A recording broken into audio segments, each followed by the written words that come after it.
approaches and has a hit. Jack McGlynn! That is an absolute banger to draw this game level. What is up? We're back. That Jack McGlynn goal seems like we haven't had a goal since. No, it's been a while, but what's up, everyone? We're here. The quick turnaround, the light at the end of the tunnel's here. I'm pumped to be to be done with lineups. First man up, Ronan. What's happening? Talked to you today earlier. Ricardo, what's happening? How you doing? How hard was this consecutive? So hard, man. The midweek was a mess. Everyone knows that. With craziness like Sporting Kansas City putting out their B team. You know, that's tough to predict. And the percentages were down. I think I was at 80%. Like 79 point something, rounded up, baby. We are so back. Let's go. Honestly, that's not terrible for what it was. But I want to do better. Like my game week was completely shot. So I'm sure a lot of other people's were as well. And, we'll go from there. Carranza was brutal. Didn't see that coming. Is he just done playing? We'll talk about it. Narky Shark, welcome in. Hey, what's up? Red or Dead. Oops, skipping people. Man, we got people flying in here. I love it. Red or Dead, 69. Nice. Hey, what's happening? Once love the kits. Yes, I got a few new kits. I got the Minnesota. I got like the Wonderwall or whatever they call it, the NASA jersey. I got the new Philly one. Got a few ones. So every year I try to get a couple new ones, and I wanted to get after it with not just my Philly boys. Kobe, what's happening? Field trip was great. We go to Flight 93, the kind of like airfield where they crashed the plane, and it's like an hour from my house. So it's always like a somber field trip, but it's always like a really good experience. Nashville carried the game week, Ronan. I reckon I would have won 240 if Godoy started. Yeah, there's a couple like landmines even in Nashville that made it tough for sure. But Nashville did really well. That was a result I did not see coming. We'll talk about the other ones as well. Daniel Lopez, what's happening? Daniel Kang, morning. Thanks for content. Absolutely. Let's do it, baby. What is that knockoff jersey site you like again? DHgate. I would love a sponsorship, DHgate. So had 4 good MLS teams, Narky says. All my midfielders and forwards smashed. Literally every single defender / goalkeeper is woeful. Made for a disappointing game week when there's a lot of potential. Yeah. Oof. Yeah. As far as the MLS, goalkeeper and defender, like whenever I'm doing my weekly articles for RotoWire, it's just, I guess bi-weekly or twice a week. Sorry. It's tough. Like, I don't want to write about Kai Wagner every week, but like the options, certain players will pop off, but like it's not good out there. Like last year we had a lot of like Tolkien was unbelievable. We had some younger players like Palacios was great for LAFC. I mean, there were several that we had, but now not as much. The new manager bounce, absolutely. Getting an in-season Ronan. There you go. We'll see how it goes this game week. Gonzalo, what's happening? Thoughts on Guzan? Cohen looked good. Yeah, no chance on the goal concede. Yeah, I would agree with that. We'll get to that. That's difficult. I'm going to lean that they go back to Guzan, but it's a 50-50 for me. That's you would love a little bit of clarity beforehand. We're obviously in the dark again, and it's just it's tough. That's a situation if you have them both. It was kind of similar to like Semla and Blake whenever we were going through that, and now we have some clarity. Like I don't want Blake to be out, but I'd rather him be out than it just the shadow kind of over. So I have a feeling if Cohen wins the job, Pineda is coaching for his job, and he should be kind of doing things like maybe dropping Guzan. Not that, some of the goals was his fault either, but it just seems like he's getting himself in trouble with pens and stuff like that. So, yeah. Welcome to MLS. Always kill lineups. Yep. That's why I kind of like It used to be you could go to like Argentina and have some like a defensive stack, or like Liga MX works that way as well. So that's kind of, I don't really follow the leagues as much, but yeah. Hatlingen, wouldn't be surprised if Busquets gets dropped. He looked awful, absolutely woeful, way off the pace. Even his pace was never like the thing, but I think everyone in that Miami team looked just kind of sluggish, and anybody that presses and can like, take it to you for 90 minutes is going to have a decent chance against Miami, just because they're just going to run all over them, run. And they're a little bit lazy. They don't have that, I don't know if it's stamina or whatever you want to call it. I can't not mention Wagner, just not regular scores, potentially hit 90s. Yeah. And Jack McGlynn took sets off of him too. So it's like he's still scoring really well, and he's spreading the wealth a little bit. Yerson Mascara. All right. Yeah, he was good last year for Cincy, and then he went back to Wolves, right? Is that what happened? I didn't follow him after he left, but I could shout Kobe, sorry. Lewis, what's happening? La Retour 8. Hello. Matt, hello. Can we revisit that Jovic conversation from before midweek? What was that conversation? Remind me, Duncan. Everything runs together, so remind me what that conversation was. River Plate defense with the MLS did cook. That was what do you have, like Armani, and then pick your poison. Yeah, that's for sure. Jack Elliott's getting crazy AA. I'm thinking of picking him, but then again, he'll probably drop a 20. Yeah, Damian Lowe's coming back, but then he'll be leaving for Copa America. I don't play my Jack Elliott either as of late, just because I don't know. With Lowe in the lineup, he could be a DNP killer, but then again, I had Carranza in there. It was dead anyway, so it didn't matter. Diego, what's happening? Let's go. I'm close to my first card reward in Pro thanks to my Galaxy 5-men stack. Let's go. Galaxy did very well. Ricky Puig did nothing the entire game. Then he had a great individual goal at the end. You love to see it. All Philly D is playing tremendous. Elliot Glesden's putting up some solid scores. Absolutely. Harriel on the other side, too. That back line, from as bad as they looked, now they're starting to get some chemistry with Semla in there. So that's nice. Is there an update on Cameron Harper injury? Will he be back right away? So let's go to what I've heard on Harper. With these midweeks, it's brutal with news. It's just absolutely brutal. He is possible to go Saturday. So that's about as vague as you get. He's working out away from the team, and that was on the 28th. I haven't heard. Obviously, we had game last night, so no training. But today, there's been like no news whatsoever. I wouldn't start him personally. I wouldn't, but I got him at 25%. I think Wiki Carmona will probably be the starter right mid. It kind of makes sense in my opinion, but again, we have so many like kind of uncertainties that it's going to be very difficult. So we'll get through that for sure. Get in the same boat. Guzan definitely is the main reason. You can see the drop off. Yeah, that I was kind of doing that with the Blake situation. I was playing them both. So it's kind of, what's up? It's Hershey. Thought the Q tag, thought you'd be a Q tag today. Good to see you streaming. Yeah, it's been a grind, that's for sure. Field trip was good. It was good experience for sure.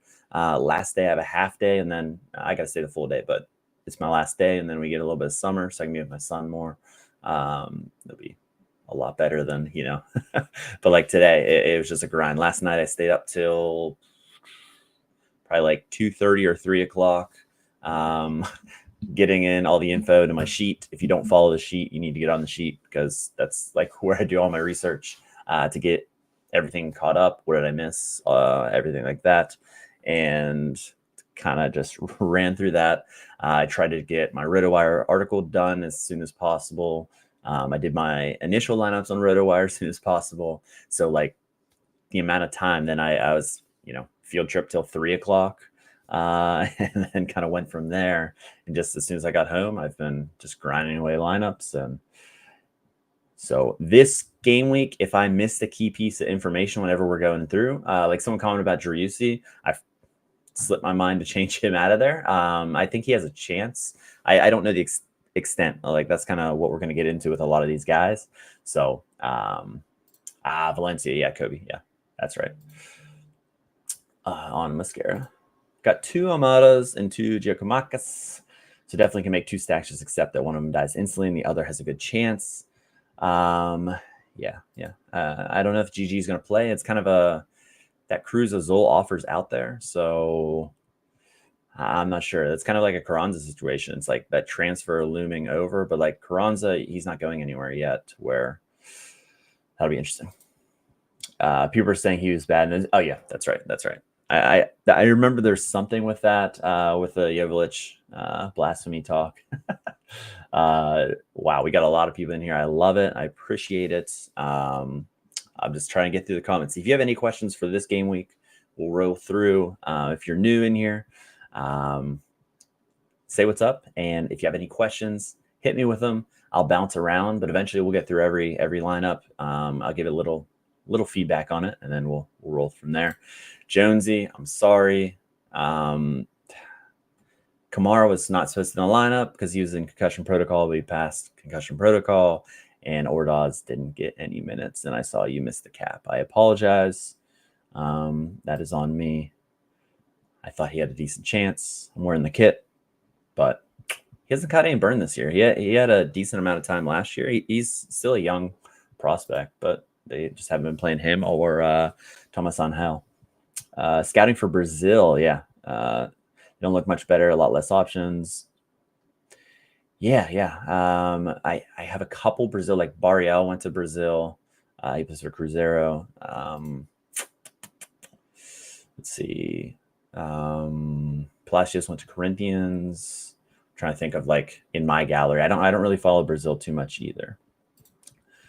Duncan, are we risking Carranza? Are we risking Carranza? I've gone back and forth. Maybe by the end of the stream, I will. I will be playing him like in a low lineup, but I got to see what my under 23s look like. I got to see what some of these, if it's a necessity to play him. Right now, I don't have him in the starting lineup, but I have an absolute logjam at forward. So for Philly, this is kind of what I'm seeing. I think you stick with the back 4. Lowe is more of a rotation guy for like me looking at the team. It should be Elliott and Glesnes, and Lowe plays from time and time again, like in and out of the lineup. He has the chemistry with Blake, not as much with Semla. So I don't love him. He's okay. He's just kind of sporadic at times, but so is the other guys. I think the backline should stay the same, but Harriel, if Wagner's out for some reason, which he shouldn't be, I wouldn't see them rotating. Doesn't really make sense. But then you got Jose Martinez coming back. He hasn't played a ton of minutes. I think it's going to be Leon Flock. I am at 70% because he could be on this side as well. McGlynn should start. He had that one time. This is just like a smash spot for Philadelphia. Based on the odds, 68.11% is just insane. But who are you going to play? That's kind of, you got Gazdag going to join Hungary soon. Like some of these international, they haven't told us when they're leaving. We'll get to like Sean Johnson and a couple of them, but like it's been brutal. It's just, we don't know. It's a lot of guessing games. The Insigne baby news, like, I guess I have to start stalking Instagrams of, significant others, and we need a Twitter, some of like the groups, Discords I've been in, and like everyone's saying like, we just need the baby Twitter. So like Saba, for Atlanta celebrated with we got to know when's that due date and factor that in. So it's either going to be Quinn Sullivan. I think Ura has a good chance. He's just been poor. They can't score. So like, that's his job. But yeah, might be time to play Jack Elliott just for the punt. Yeah, for sure. I just actually talked about that. He plays in the Jamaican team, but he's not very good. Any risk for Messi? Any news about Steve Clark? So Messi, if he's sticking around, he's going to play. That's my wholehearted opinion. He would go to Argentinian camp and just kind of forgo this game. I know like where Argentina is training and everything, but and then no news on Steve Clark. I think Tarwell played well enough to get him to that international break and then rest. And then maybe Clark can heal up that broken nose and come back after. Yeah, Diogo. Yeah, they had some nice AA. We had some team news issues at the beginning there. Delgado was out. He was a sub, and then Brugman, pulled, had a little knock, and brutal. Vic, what's up? A roundabout way, just kind of hit some of this. There's a little bit, but I think he's going to play the game, then leave. But we don't have concrete evidence of that. With him not being a starter in Hungary's team, like he's a bench player, he's a rotational piece. I would think they'd let him play and then come. Same thing with like Sean Johnson. I've talked to several people on Sean Johnson. It's like he's the third goalkeeper. Why does he even have to be there? That's kind of my thinking on that. Any update on Beavers? He's proven he's the best. Yeah, I think McMath goes back in there. A couple things with Beavers. So Beavers did get called up. I don't have it on the screen, obviously. That would help if it was on the screen. Beavers got called up to camp in June. So that's going to be something to watch. It's going to be McMath time regardless. So it's under 19 camp. I didn't pull up the dates yet. I just put down the list of people that are going there. We had a few guys that turned it down from like Seattle, like Baker Whiting turned it down. And there's someone else. But USA under 19 camp in June, so you're going to have him missing for that. But we're going to see Beavers. He's playing well. I think you could make that switch, but I don't think Mastriani is going to make that switch just yet. Thought on Sorare to score this game week. I saw that you had that you potentially played as a starter, as a striker. Yeah, so that's kind of a toss-up. So we had news that questionable with a calf strain or a tight calf was kind of what we're talking about. Toronto. Where's Toronto? They got to be up here. Yeah. For Wosu. So that tight calf, that doesn't seem very, dangerous. Kerr was not very good. He hasn't been very good. And they have played Osorio as striker before. I prefer him not playing as a striker. I think he scores better, underneath the striker. But he has put in some goals from that position. Like last year, he played a little bit there and a couple times this year. Here's a good one. Daniel Lopez. Actually, I was on the same assumption as you, and I actually had him out of my lineup. And Adam at RotoWire, who I send my articles to and everything, he corrected me on it. He played 5 without a yellow. I forgot to look, so because I had it in on my notes on the sheet that one more and he was out. But if you play 5, if we can. Why can we not scroll? If you play 5 in a row without getting a yellow, it removes 1. So I actually did update the sheet. So if we look here, after the last match, these 5 matches, if you can see that, sorry, I'll hide the comment. These 5 matches these 5 matches, he actually, you get 1 taken away if you have 5 straight. So he is now back on 4 again. So he's 1 yellow away again. So Westwood's good to go. Nothing like good old yellow card rolls. I'm going to do most of my lines before bed. I don't think I'll risk Santi Moreno. And you really think Patamas, lovely performance. It's kind of up to the coach, obviously. But with Crepeau leaving for Canada last week, I guess earlier this week, he did say he could feature Wednesday or Saturday. And he ended up featuring Wednesday. He played well, clean sheet, 2-0. Why not give him another shot? Just because Crepeau is going to be gone for the entirety of Copa America, which could be short for Canada. We'll see. But yeah, he played well. I do have it as, let's just jump to Portland real quick at the bottom here. I do have it as a 60-40, so there's some risk there, but it would make sense from like the grand scheme of things. And Moreno, I'm not starting my Moreno. 30%. He just didn't get enough minutes last match. I hope he gets like close to 30 or 45. That'd be great. And then maybe the next match starting. Varioni, new season rare. I mean, that's so cheap. So cheap. If he could just start scoring goals, he scored in a inter squad scrimmage today. That's positive. Ordaz for the future. I'm not risking Carranza at all. Might throw him in under 23 with the Chilean guys because they have a tough matchup. Yeah, that's kind of where I'm at. But at the end of the stream, we'll see where I'm actually at, and then we'll go from there. Brose says, question for the game week and the rest of the MLS season about a Blake, and now I need another goalkeeper. So this is a great question. Someone under $33. So this is for the full season. So let's just do a quick. So no, it's not. There we go. Let's just do a quick look-see to see prices, because I usually do matchup based. That's kind of how I do everything for my articles, but it's nice to see from a grand scheme of things what we're actually looking at here. So Matt Freeze is just out of there. Matt Freeze has been really solid. So under $33 is what he's looking at. And sorry if I'm getting to your comments. I'm trying to hit on everyone's comments and then just keep working through them. So keep them coming. I'll get to them eventually. Let's see. Steve Clark. If you want Steve Clark, he's a little old for me. He was good, but I'd kind of probably stay away from there. Kalina's right in that range. I mean, he's been good other than the last match. He's been elite other than the last match. McMath would probably stay away from personally. Pies is an interesting shout. I know Dallas hasn't been great. I think they'll still kind of get better as the season goes on. They can't really get much worse. $22, that's not terrible. He doesn't put up crazy scores, but he does put up some nice AA, which can help you. And if he gets a clean sheet, he has that upside. Let's see. 33. Takioka is interesting, but Vancouver's in poor form. So like some of these guys are just in really poor form, but they can be good.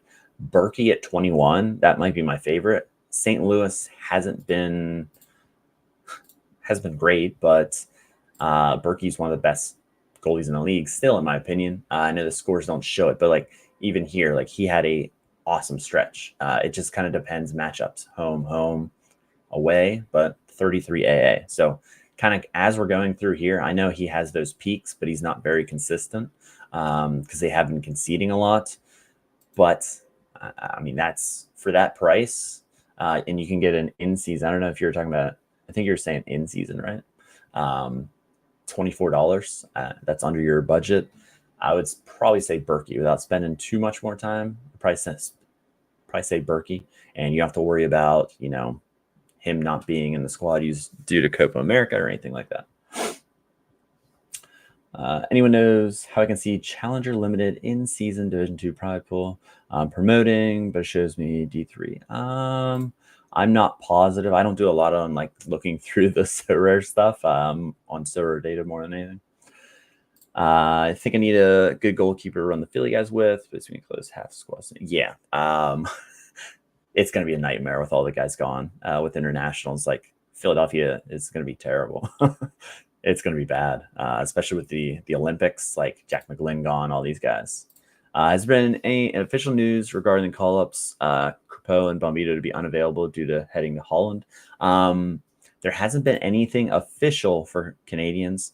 And I've kind of looked up individual names. I've kind of gone through that unless someone else has seen something as of recently.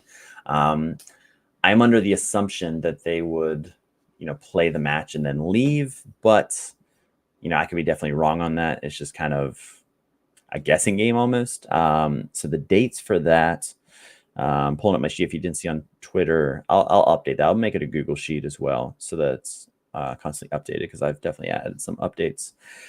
The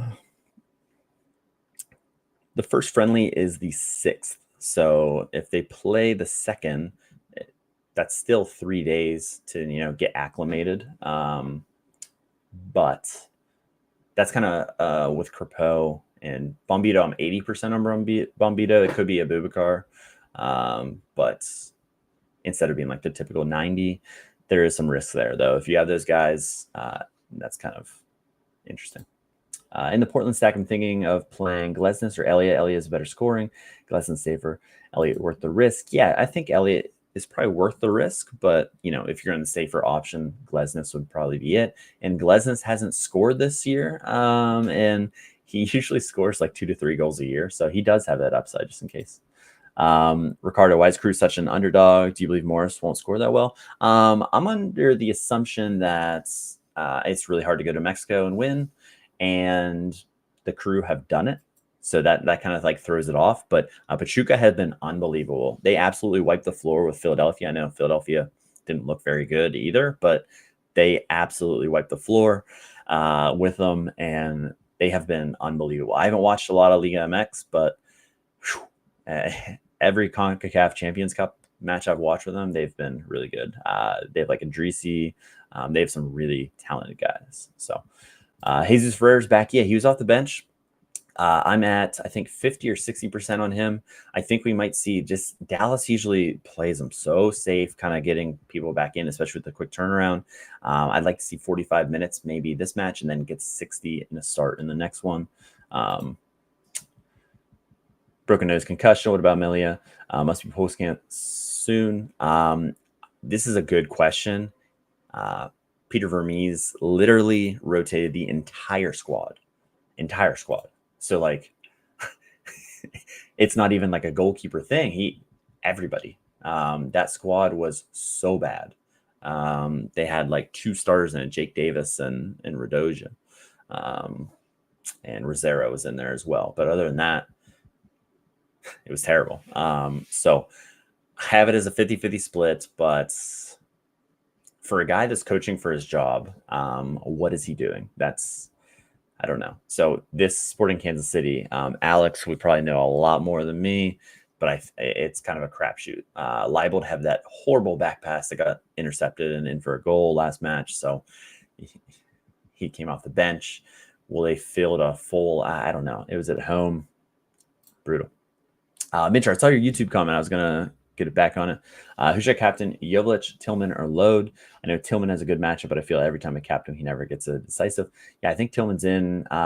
He's in that kind of what's he going to do as well, because he's in the national team for the U.S. national team, and they started camp late. But people are arriving earlier, of what I read, like his brother's in the camp. People are arriving earlier, and I don't think they have to go just yet, but I think he'll be gone after. Some of the guys like from Finland, that's what they are doing. They're playing Saturday and then leaving from Minnesota here. But let's go. So we're talking Jovic, Tillman, and Load. So I love Robin Load, especially against Sporting Kansas City. I think that's a smash spot, and he's been doing so well. I know it's 50% here, but 40% over here. I would like to see Bongi play, like a Load in the middle, because Load played on the outside-ish last match, and I just think he's better utilized centrally. Yeah, I would go Load. Why don't we see what this is Sorare probabilities. Let's see what their projected scores are for each. Just do a quick search. It'd help if it's not forward.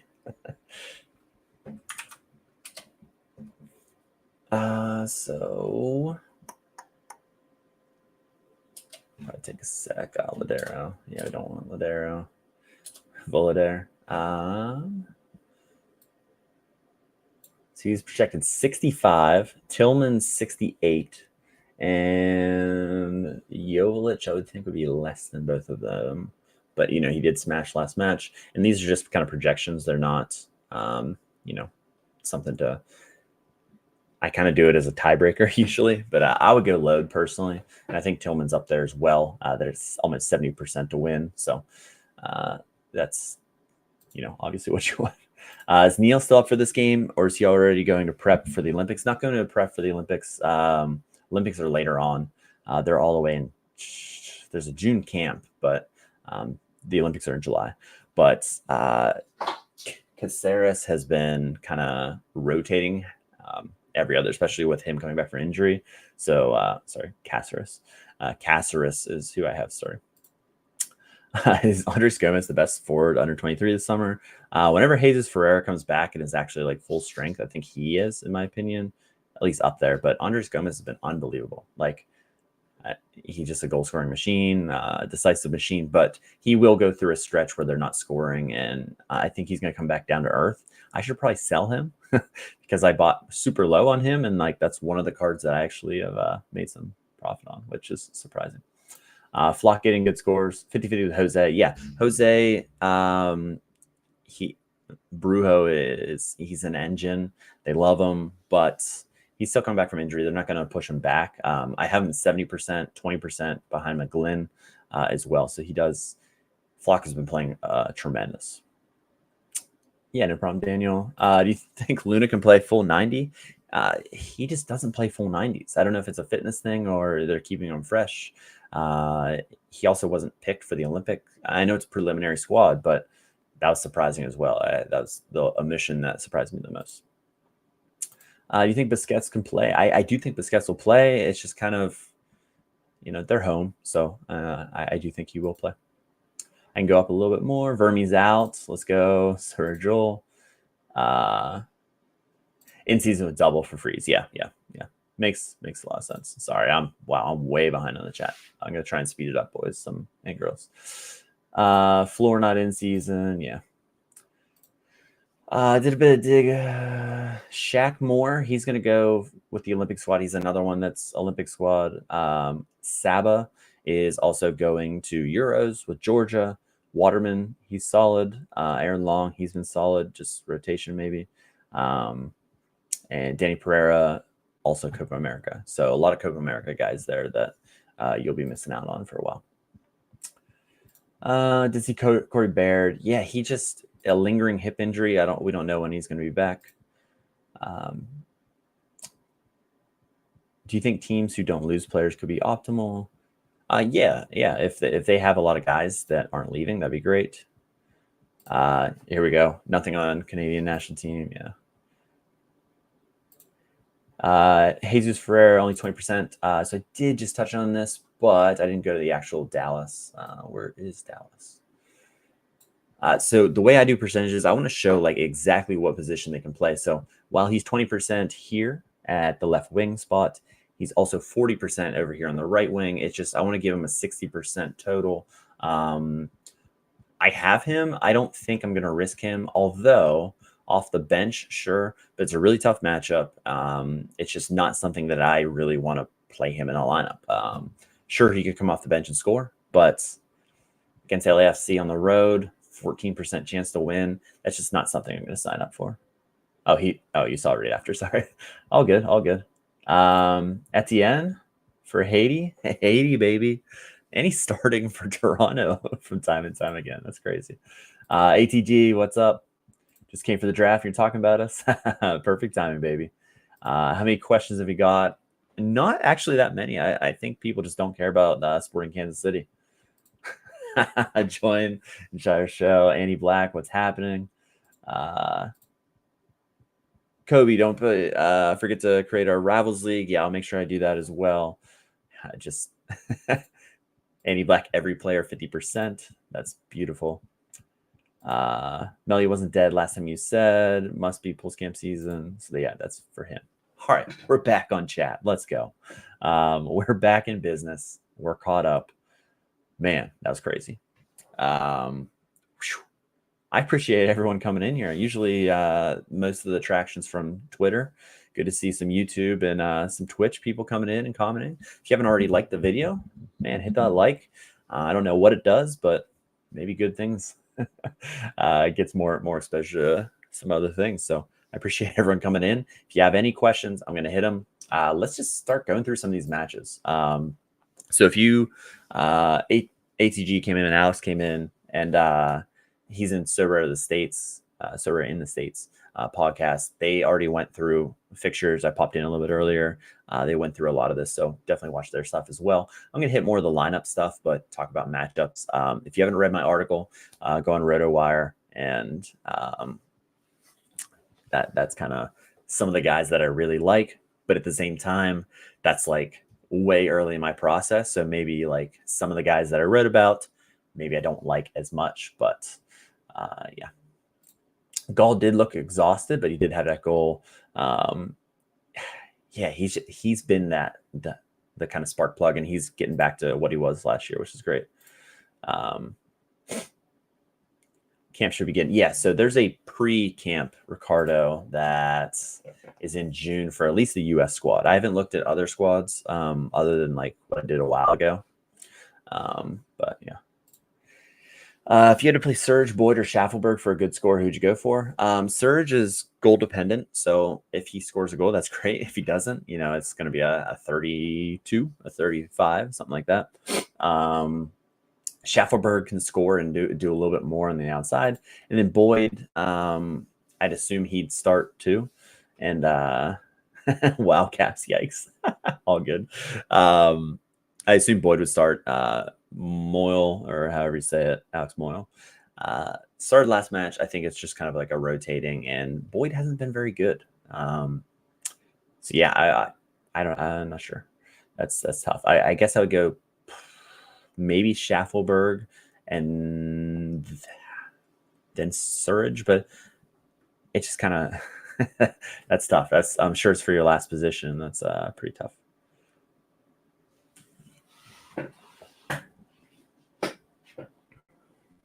This Olympic camp, yes, the Olympic camp is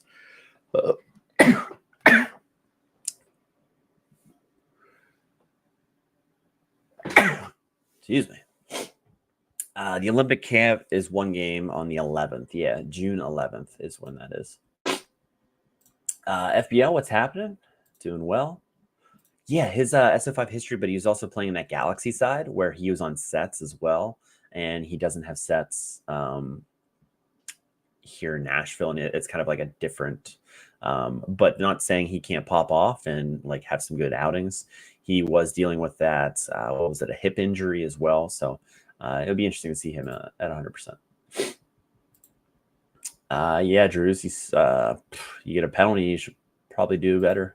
And if there's ever a Surge hat trick, it's against the Reds. Yes, the Revs. Boyd might be a 220 hero. Give him a starting. Yeah, give him a starting percentage. Yeah, for sure. All right, so let's start with New York City because this is a super interesting, and I wrote about it a little bit. This might be my favorite matchup. It's not the biggest favorite, but it might be my favorite matchup. As you can see there, I misspelled Rodriguez. Don't you hate whenever you see that? So little things like that bother me. So I apologize for the mistake there.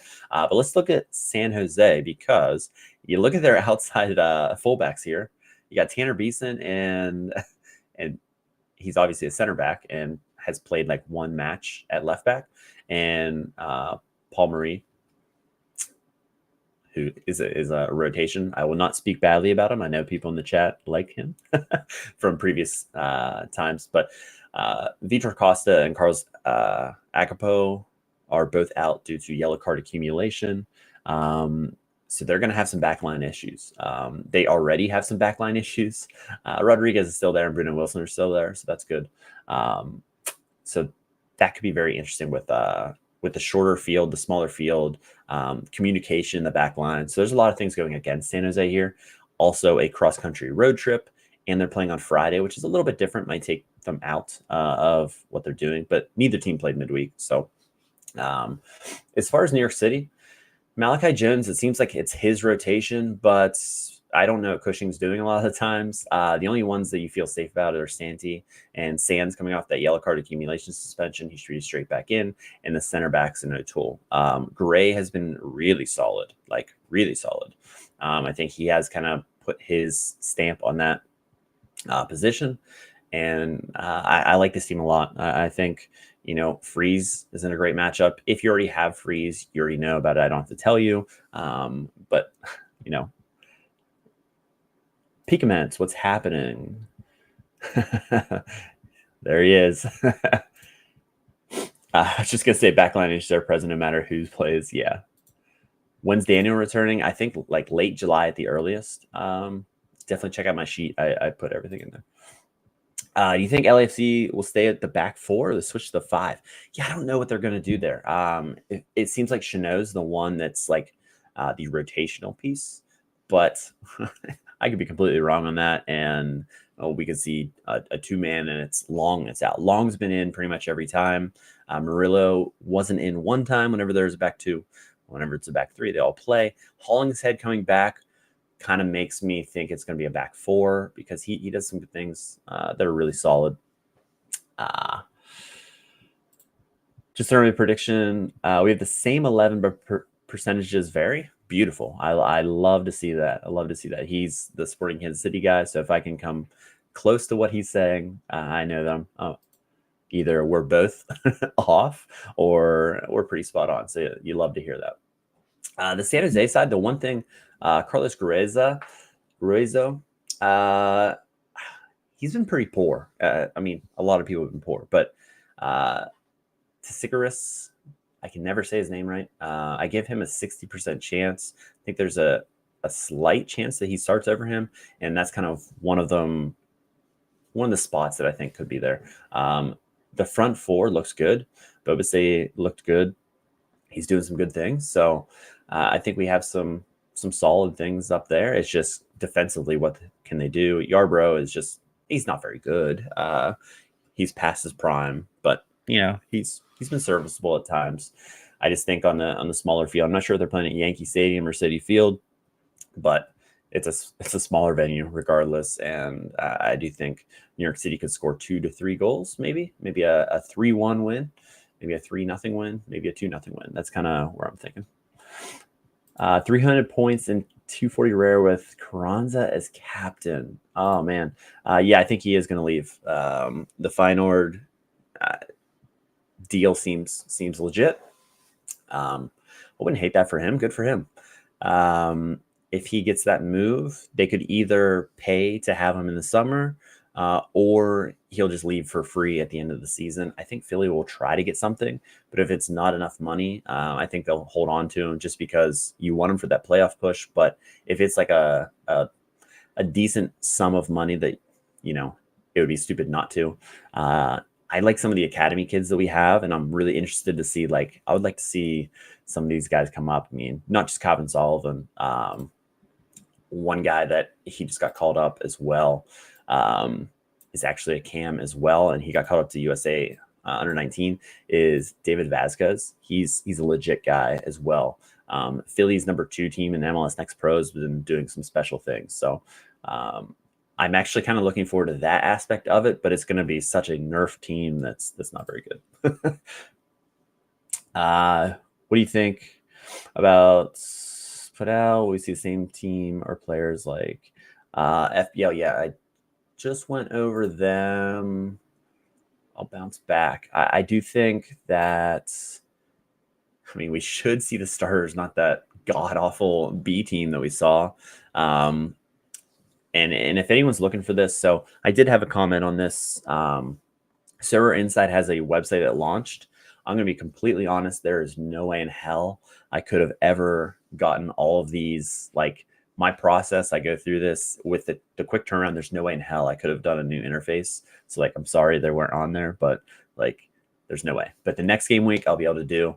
There's less matches. And then once I get into that, it'll look a lot better. But that's why they're not on the website yet, but they will be. There's a lot of things kind of cooking in the background. Can't really say a lot of it, but a lot of things going on. Luis San Jose yet to get a clean sheet. Yeah, I don't think you're wrong on that one. I can't remember of one unless it was early in the season. Well, let's see. All those losses, obviously they're not keeping one. Nope, not a single one. It's at Yankee. Okay. What's the story with Ethan Barlow? He's not a starter. He's the third center back for Houston. He has played 9 matches, but that was due to Sviatchenko being out for a hamstring, Mikal being out as well. So it was just due to injury. So, but $2 for a rare is kind of insane. But he does need one of those guys to get injured. Since Neil's out, I need an extra player. I recently got a Joel Waterman. Is it worth the play, or should I go get a Nashville? I mean, I'm team don't buy players for one game week or down the line, but like especially the day before, prices are just gonna be inflated. And now, do I do it all the time? Yeah, I still do it all the time, but I try to not do that. I would stick with Waterman. I know it's a bad matchup, but Philly hasn't been scoring, so there's an outside chance that they do keep a clean sheet. And Waterman's been really solid.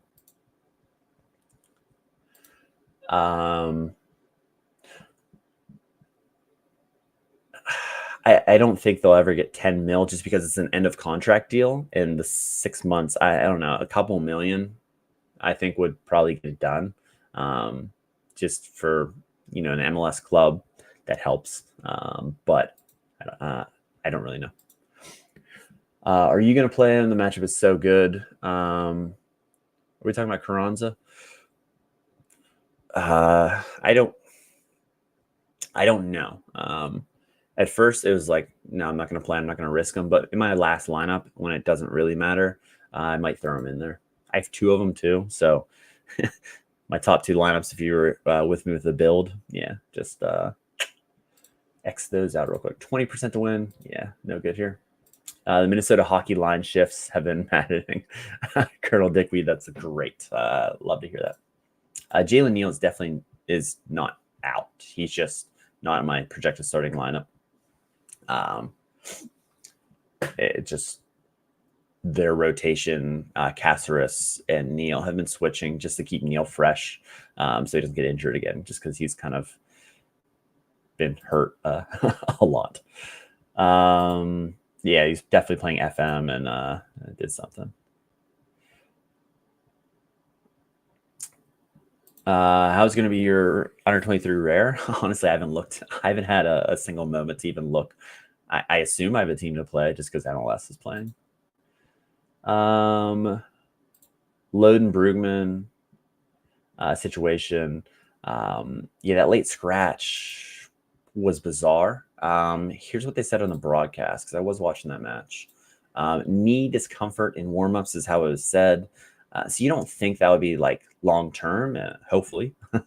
But Taco Slayer, what's happened? Mickey Yamani, Brooks Lennon, or Jack Mayer? Jack Mayer with a amazing performance last match. I like Brooks Lennon. If they play 3 in the back again, which kind of seemed like it worked pretty well, and him playing further up the pitch, he put some nice balls into the box, and he had an assist, and I think he can continue that streak. So I'd probably go Lennon out of the 3. Lennon. Is McMath worth keeping around if Beaver's going to be away? Yeah, he's going to start when Beaver's away. He's going to start most matches until they make that switch. But long-term Beavers, we just don't know when that long-term him becoming a starter is. What's your opinion on Wiegand or for Miami, the right back? Doesn't score well. Yeah. Just watching him, I don't love him either. Load's good. Sorry, 40% at right mid. I have him at 90%. Yeah, he's good. Sorry, I accidentally skipped over that. It just depends where he plays. I would like to see Bongi here. So like some of these are like, what would I do? But then that's not what we're talking about here. It's what the coach is doing. So I do have Load at 90%. Lodinho should start, should do well. They need him to.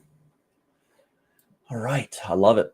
I love it. We got some great cues in here, great people in here. So keep the cues coming. I'm going to make sure I hit every game. Do my best Ray Charles impression. Might have to sell my Daniel. I'm not wanting. Yeah, I would not buy Samuel at the prices just because, yes, you're going to get him for Copa America and you're going to have a good stretch with him. He's been good, but like he should not go for that much. But it's also great because he's actually going for that much. And we're having people that play well, their value's rising. Yeah, Laborda looks like he nice scores. Yeah, he scores well, but Vancouver's back line, I can't believe I nailed the back 3, but they had other rotations as well. they do so much rotation that it's like, it's hard to find the breadcrumbs at times. So like if we go to Vancouver here and kind of just look at their center backs, it's like a puzzle piece. It's bizarre. It's kind of going back and forth. Blackman played 2 and then he's off. The only kind of usually Ranko Veselinovic is usually the one that plays, but he's been rotated as well. Any wags expecting a baby? Man, we need to be on baby watch again. Somebody needs to get on a Twitter account. That Twitter account's gonna have 1 million followers for baby watch for some of these server players. McVeigh is out. He's out. Yeah, so we didn't know about that before lock for sure.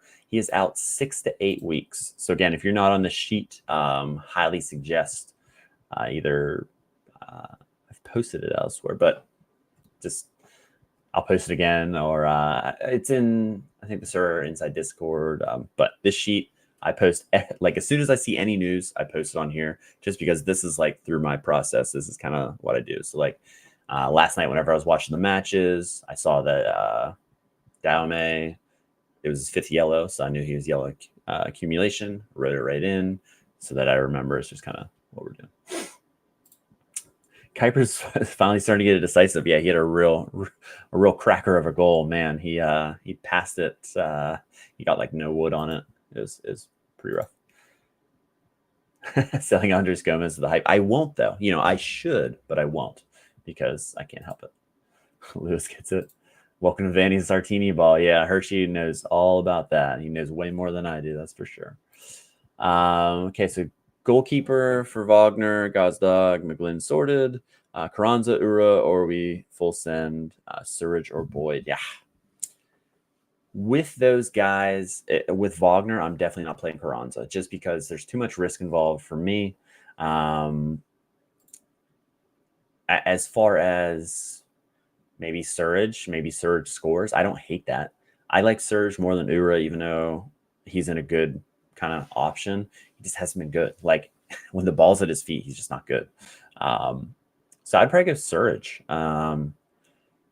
It kind of makes sense. I just feel like you're not going to waste that lineup with, like, if Carranza doesn't start, or he should be in the squad, but again, we don't know. Like, I think I'm too cautious sometimes with like guys coming back, and I'd rather not play them. And hey, if I miss out on that, it just wasn't worth the risk. And then I don't know.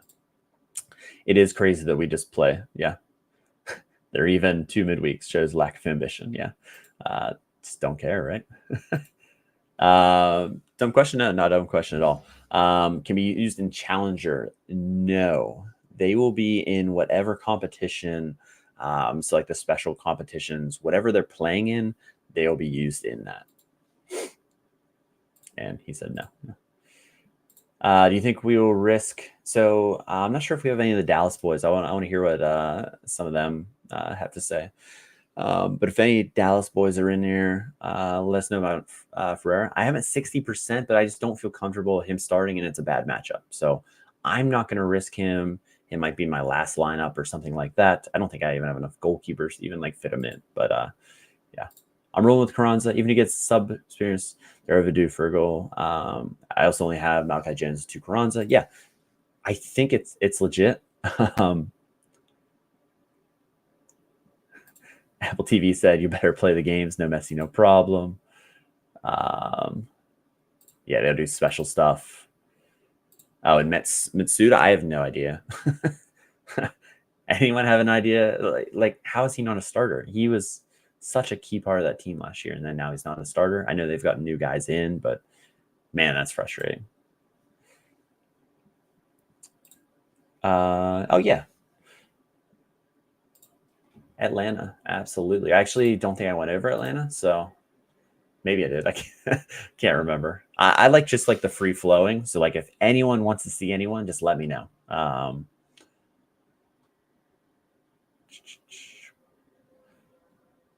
we go. So Atlanta, I have them going as a 3-4-3 again. It worked. So why kind of change it? I like the idea of Wiley being more forward. I like Lennon being more forward, and I like the 3 center backs. Gregerson was unbelievable. I know it says 60%, 25% of left center back. It's just kind of what we're doing here. Dax, I know he's older, but we could see Fortune. We could. Miyamba was awesome. He played unbelievable. We should have Almada. Saba did the baby celebration, and he's leaving for Georgia soon. But I think he's leaving for Georgia for Euros after Saturday. Other people have left, like Sliz left already. And then Tiare, however you say it, Tiare. I botch names. I can't help it. I watch the games, but I still watch them. And then GG, I have him at 25%. He'll still be on a minute restriction. I would not feel comfortable playing him if I had him. He needs like 60 plus minutes to feel comfortable with him. So hopefully that helped you out there. Ricardo, what do you feel about covering friendlies? Why they always do this over the summer? I think they're just trying to get extra utility for people to make them happy. But people are going to be pissed whenever they have guys that they have no idea if they're playing, but they have a game they should play. And like friendlies are a complete crapshoot. Whenever you can, I think there's unlimited subs for most of them. It depends where you're at, but like it's going to be hysterical when everyone's like, my guy played 20 minutes. My guy played 30 minutes. He came on the second half and then was subbed. Like, I think it's going to be a nightmare and it's going to kill some lineups. But I don't know. That's my thoughts on that. Do you think Steve Clark starts? I do not. I think it's going to be terrible time. What's your opinion on Nashville defense this week? It could go a different way. They could rotate a little bit. The one change that I did make, just with the little uncertainty with Shaq Moore, is Josh Bauer came on at halftime.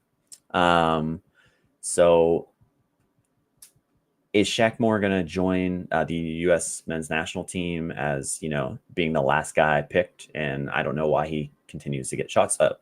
Not here nor there, but will he join? That's another risk there. So that's why I put Bauer. Moore could start if he stays. Like if he stays, he probably is going to start. But that's just kind of an uncertainty spot. The other ones are, I think, pretty straightforward. Walker Zimmerman played like 66 minutes. I could be wrong on that. I think it was like 66 minutes. That's just kind of to manage him coming back with the midweeks, everything like that. He looked fine from everything I saw. Jack Mayer was awesome. It's good to see this back four, but instead of Bauer, more. But that's kind of what I'm rolling with there. The double DMP whammy. Yeah, brutal. What do you think about the Abada matchup? Charlotte. Where art thou, Charlotte? Down further right. Whoa. What is happening? There we go. At Atlanta coming off a big high. That's for sure. I need to figure out how these comments get smaller. They're just way too big. I know a lot of people have given me that feedback. I appreciate any feedback. I don't know why they're so big, but I'll hide them. 26%, so it's not great, to say the least. But I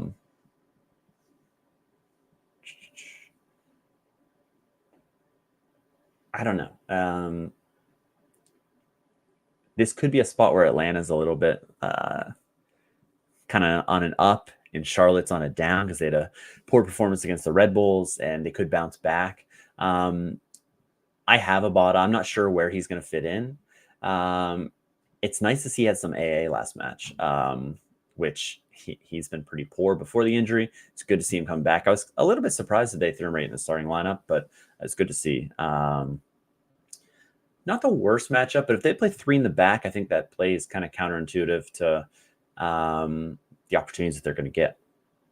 You're not worried about the friendlies, even against weak. I mean, sure, yeah, but I don't think anyone's really going to play 90 minutes. I think upside is going to be capped. I know some friendlies are terrible, but at the same time, these friendlies, you can only play them in like All-Star, right? I could be wrong on that, but can you only play them in like All-Star or like one of those competitions? So personally, it's not going to affect me at all. I could be wrong on it though. The games that are on Monday are going to be a nightmare. Tuesday and Wednesday games should be a little bit easier to predict. Yeah. I don't have a single player over 60% for my England prediction. Impossible to predict. Absolutely. Like Lewis, it's impossible. Like it's impossible for a friendly. I don't care who you are. It's impossible. Like Sebastian Leggett, legit. Started. I mean, it might have been a couple of years ago, but he started a bunch of games for the U.S. men's national team. Like, I don't know. It's without play sharper. Yeah, you're gonna need a starting point, like to even get the squad. My last in-season team needs a goalkeeper. Who are you going with? Berkey, Melia, Pulskamp, Guzan. I lean to the safer route, and I lean towards your gallery. I would play Berkey. I know it's let's get to St. Louis. I know it's not ideal, and we could have Inter Miami kind of go off, but I'd rather have a starter unless he gets a 0. But I'd rather have a starter, and if he makes some saves, he could have some upside. Even if he concedes 2, like obviously that would be great. I don't know. I know St. Louis hasn't been great, but I'm trying to. The other options, would you rather have a DMP or would you rather have a 0? FBL, he moved. He's in Tijuana. So he will not play for Minnesota. You can bank that.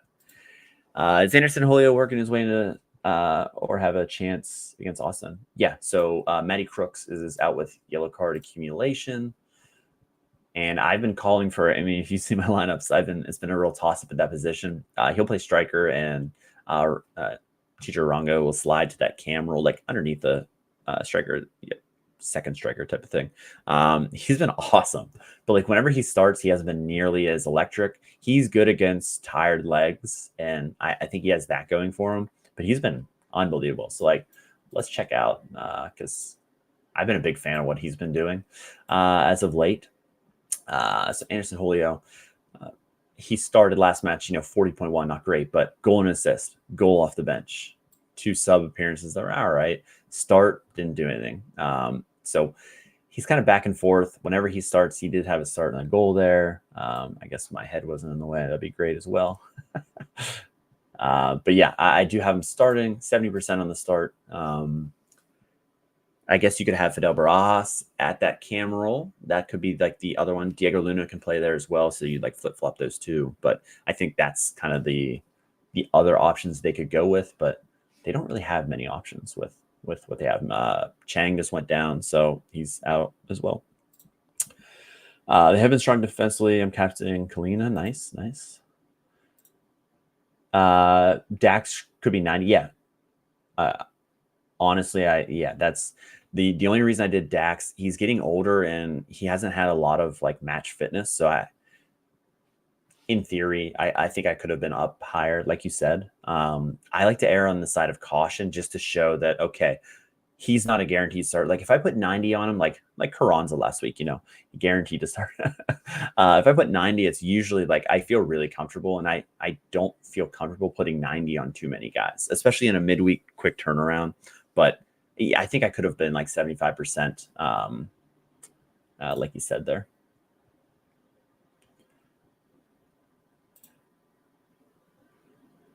This is a good question, Ricardo. I like the Euros a lot. There's something about European football. I do like to watch the Olympics. The Olympics are great. But I love the Euros. I love just like, every day there's more matches in the summer. Like Copa America, it's good, but like, I mean, I'll watch it. Don't get me wrong, but I would probably go Euros 1, Olympics 2. I love the Olympics though. The Summer Olympics are great. I don't know. That's toss up. Between those. Good question. Woof. Maybe just buy Semla. Berkey AA would be good. Yeah, just don't concede 3. Just Heat's in the house. Let's go. Joe Willis. Yeah, Joe Willis. Is load safe? So let's get to the sheet. The sheet is the almighty sheet here, where I put all the information. So I got cut off a little bit, but load in the Finland guys call up leaving after Saturday's match. Andy Gretter, I believe. could be pronouncing it wrong. I apologize. He did tweet out that they're going to miss the June 8th match, but they are leaving after Saturday's match. So these choices scared me. Yeah. I haven't even looked at my lines. They're going to be terrible. Even Play Sharper wouldn't help much with the, second and third goalkeepers. Yeah, like even getting the goalkeeper right is going to be tough.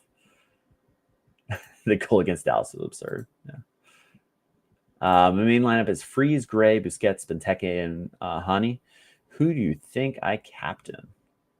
I mean, that is... It's got to be between Benteke and Hani, in my opinion. Like Mukhtar, if he does what he did last match, I mean, he was like the MVP Hani that we saw. So like, I don't know, but what he did last week doesn't mean anything or what he did last night. Saw a pic of him. Yeah. Have you bought anyone for Copa's Euros? I have not bought a single player. I actually took money off, which is weird. My winnings for my first place, I'm actually just holding in my MetaMask in ETH. So.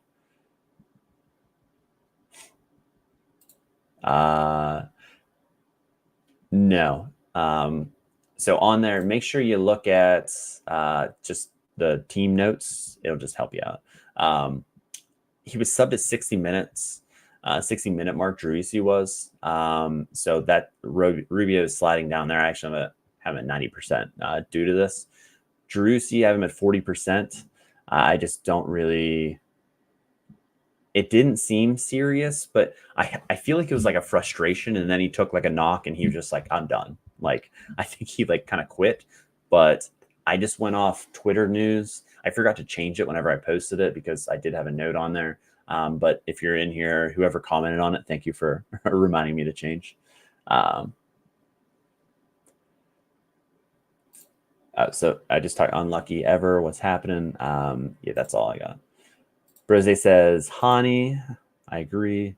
Colombia, Uruguay, Ostack, nice D/Ostack. Yeah, I want to play, but like at the same time, I don't know enough. Like I'm going to get into it for sure. Like I'm going to dig in with kind of like MLS midweek and like this stuff. I've had zero time to like do anything. So like I'm going to start, I'm definitely going to start looking into it and maybe make some purchases, but Sean Johnson, I haven't seen anything. I talked to Sean about it. He messaged me a little bit, and we went back and forth. And like at first, I had Luka Gavrin starting just because the beat writer said that he would stay, but we don't know how long. But like he's the third goalkeeper. What is he doing at training there? They can do it with two. That's just kind of my thinking on that. But I have not seen anything concrete. I will be looking after that tomorrow. I hope we get something in the morning. We probably won't, but like I hope we get some further information on some of these situations. I'm running Semla, Wagner, Busquets, Messi, Suarez. That's about as good as it gets. You love to see it. Just got Willis and Mayer to add my MLS. Let's go, Red or Dead. Nice. Davidov, let's go. Happening. Here you go, Andy Black. Pick him a season goalie. We'll see who he did. We did a podcast on it. Throw it in the background one night. Yeah. I was in for like the first little bit of Euros, but yeah, I need to catch up on my content. Like Sorare Data Show, I'm 2 behind. So tomorrow on the way to work, definitely gonna listen to that. I'm very behind on like everything. So with tomorrow being my last day of work, definitely gonna take some time to do some research that isn't MLS. Like I love MLS, but man, it's exhausting. Just completely honest, it's mentally draining for sure. I do have Elliott over Low. I prefer Elliott. It's just kind of will they rotate because Lowe's coming back from injury. I would like to see Lowe get minutes off the bench first. But that should be right here. Yeah, I have Elliott at 60%, but Lowe also at 60%, just for the fact that they could definitely rotate there. School's out, baby. Yep, I'm just on baby duty. Well, I guess he's like over a year and a half now, so not. I guess he's still a baby, but yeah, I'm free-ish. Still on baby duty. Shout out to the other dads out there. All right, so let's see. DC is a nightmare. They like don't almost have enough players to play, kind of thing. Laird is absolutely clowning on the newest. I've been in some chats where they were just it's like I was on a field trip today, and then I was just trying to catch up, and I'm like, whatever they dropped has to be the worst thing that there's ever been. But that's great. So we have McVeigh's out with a knee injury. Matty Patola had red card suspension. Daume, yellow card accumulation. He's out as well. So they don't really have anyone that can play like a left back. So I think they'll do 3 in the back. And I don't know. Tubbs could get his first start. If you remember, Atlanta signed him and then traded him. So that's kind of crazy that he could be in the mix. But it's kind of either him or like Pirani starting. There's a lot of question marks here. So the essence. I just hear Zoolander every time. I turn left. That's great. Yeah, that's. I watch literally all of them. It's just I can never tune in during them. Now with summer, I'm excited to see him live or hear him live. David Off, what do I think about him? I would not play him. He should be on a minute restriction. He played like 7 minutes last match. That's not enough for me to feel comfortable rolling him out personally, and especially with the Cruz Azul rumors as well. Yeah, that's where we're going here. 60% on Tubbs, but like at the same time, Santos is coming back from injury, so like the logical thing would be Santos starting at left back, Herrera at right back, Tubbs out, obviously. But Santos is coming off an injury and hasn't played a minute. So, like, we could definitely see Santos. We could. But, I don't know. Pirani hasn't started in forever. He's probably going to start. This is kind of an interesting lineup for sure. Essence is progress bar, but if essence is the opposite of progress, was the fruit. That's great. Water is the essence of life. Can't wait. Can't wait.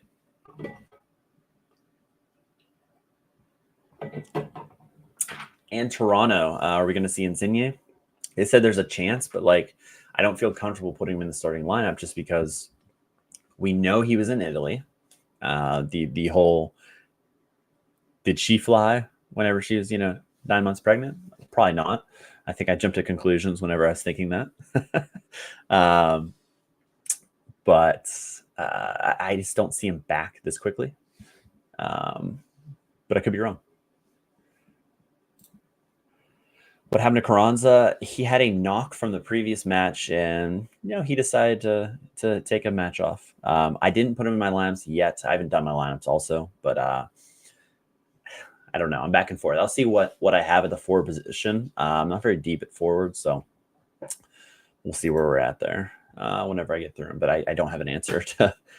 I don't think he'll make any of my priorities. That's for sure. But who knows if I don't have anyone else to play. I guess we'll see, huh? Nothing like planning ahead. I talked about Toronto with Rosario. Unless anyone wants to see that, we're just going to move on. Vilsaint came off early in the match. We don't really know much about that. I gave him 25%, but Ibrahim was awesome. I had him in the starting lineup last time because I thought he'd start. He's been in really good form, but they just haven't started him. He should get the start, but who knows? They have yellow card accumulation as well. Chournier and Piet are both out due to yellow card accumulation. Insane. So Victor Wanyama, Montreal's DP, is going to get his second start of the year, most likely. And then it's really a coin flip. Maybe it should be 50-50 instead of 60-40. Saliba and Zouir. Zouir started a couple times before. So toss up either way there. Sis is playing pretty well in the left wing back spot with Edwards being out, and I think he can keep that with Edwards coming back from injury. The question mark is George Campbell. Why is he out of the starting lineup? He hasn't been horrible. Corba is getting back in the lineup over him. I would like to see George Campbell back in, but that's just kind of personal preference. I don't have him or anything. Laster playing in that attacking mid more, and Yankov 50%. He just hasn't yet gotten back in the starting lineup. Unlucky ever, yeah. Anytime. Yeah, I just share the love for MLS, baby. I love showing you at Vancouver. Yeah, I mean he wants to go somewhere, so this is Surely they just play run. I mean, he's so fast. Like he was just unbelievable last match. That just really exciting to watch. So just move the right wing back to just a right forward and call it a day. Love it. Red Bull New York. So I've had some questions about Emil Forsberg leaving to Sweden. So the date on that match is, let's go to Red Bull New York on my side screen. June 5th is the first friendly. They play June 5th and June 8th. And they're just friendlies. I'm pretty sure that he's going to stay and play and then leave. He doesn't have any family to worry about, so that's good. It's good for him. He can just focus on Orlando City. Taco Slayer's Orlando City, so that's always a plus. And question mark. Sure, he might not be there, but I do think he probably will be till we hear. Carmona we talked about earlier, so Edelman and Amaya should be straightforward. Would it be Noah Ely or Eiley or Reyes? Reyes scored last match, so that does throw a wrench into it, but their first choice would be this pairing. Tolkien let us down, and then Dylan Nealis started over Duncan. Duncan had an illness, so he's kind of coming back from illness. And then the big question mark is Van Zier or Manuel. Manuel just continues to start, but he is kind of getting in poor form, so I think we might see Van Zier. There is a salary cap. I don't know the logistics in the Di Maria. I'm very interested to see that. Unless he took unless they have targeted allocated money. I don't know the financials. There is something that was posted about the financials, so we could definitely backtrack that into it. They're obviously, I think people are taking wage cuts to play with Messi, which they have. That team's crazy for sure. Just Heat. This is interesting. He has been horrible, like horrendous. I feel like every time I watch him, like MLS 360, oh, we got another one, and it's like an absolute howler. The only thing for me about Galese is, didn't Stajduhar, or however you say it, Mason, get arrested like a month ago? And I don't think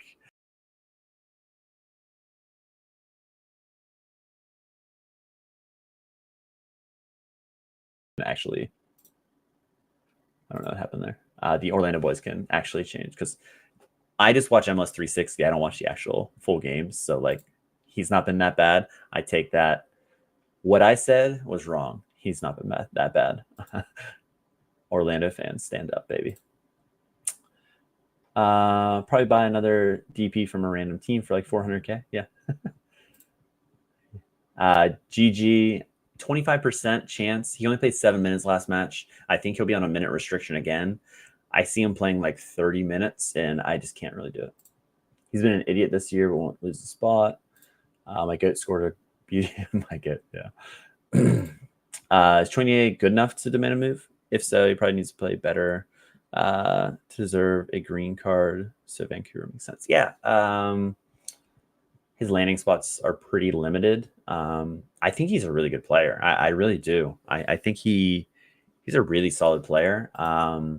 I watched their game 2 matches ago pretty heavily, and he could have had like 3 tap-ins. He was in really good like attacking positions around the goal. And it's just like Montreal has so many injuries that it's just like the play just didn't get to him when he's in a really good spot. I like him personally, but that's just kind of me looking as an outsider. Diego says Ayala from Portland looks interesting. Yeah, he's getting into that starting role, which is great. And coach has really said he loves him. He had a ton of potential, like coming into last season, and then he got injured for the entire season after like starting 2 games, I think. He has a ton of potential. They really like him. So he does seem like I wouldn't say a set starter, but he's really carving out a role. With Diego Charo being old and kind of, he's starting, like his motor is still going 100%, but like he has lost a step, which, last year, I don't think you can say that he lost a step just based on him. All right. So Orlando City, going to be completely honest. This is tough. I don't think they do a lot of different things. Robin Janssen is out due to yellow card accumulation. This seems like the yellow card accumulation, like they did it on purpose to get a rest, which makes sense on this midweek. So Schlegel should start in there. Cartagena has been playing as the center back, and Brecalo on the right side there. Should be pretty straightforward. I do have a lot of 90% in here, which is you don't love, but like these guys start every match, other than like Araujo, how do you say it? But then Ojeda and excuse me, Lodero, I just don't have a good grip. Like playing them both together kind of makes sense. But it's pretty attacking, and I don't know if they're going to do that against Red Bull New York. So I'm interested to see like what changes would some of the Orlando guys do, just because you guys know your teams way more than I know from an outsider looking in. So I'd love to hear about it a little bit.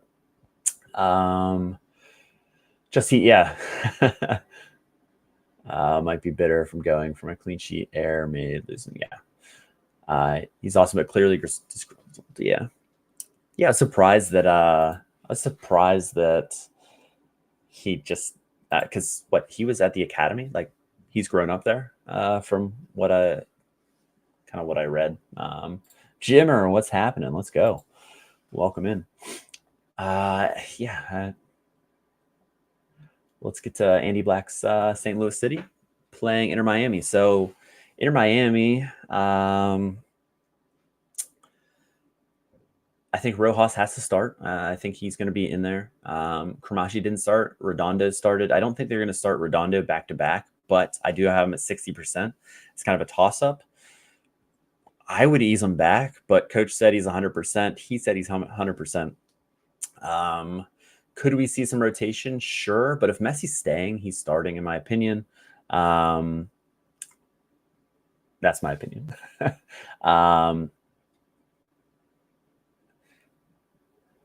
going to pop to talk later. Hates Ojeda, which makes it hard to predict. Ojeda's the second striker until Duncan back, probably. The Jacqueline. Yeah, Jacqueline did so well in Next Pro, but yeah, he just isn't it. Just isn't it. Thanks for the input, Taco. And then St. Louis. So they've done some rotation. They've done some things. The big one was Thomas Ostrak out for the year with ankle tendon surgery, kind of out of nowhere. Edward Leuven should be back. He played, I forget how many minutes he played off the bench.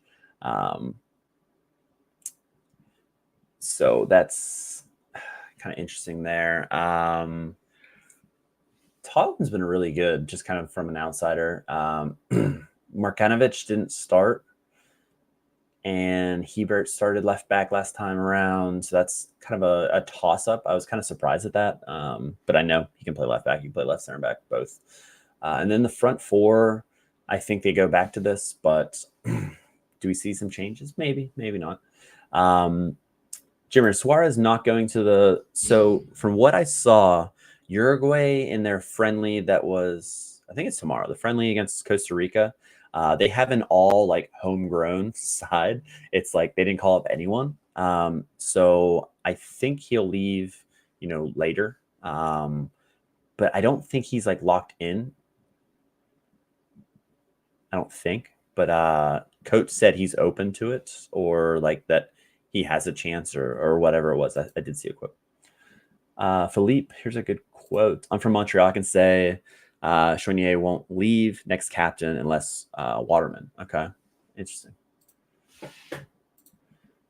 No problem, Jimmer. And I could be wrong though. So kind of thought he was just from SC showing his game. Gotcha. Yeah. I forget where I saw it on Twitter. It was in a different language.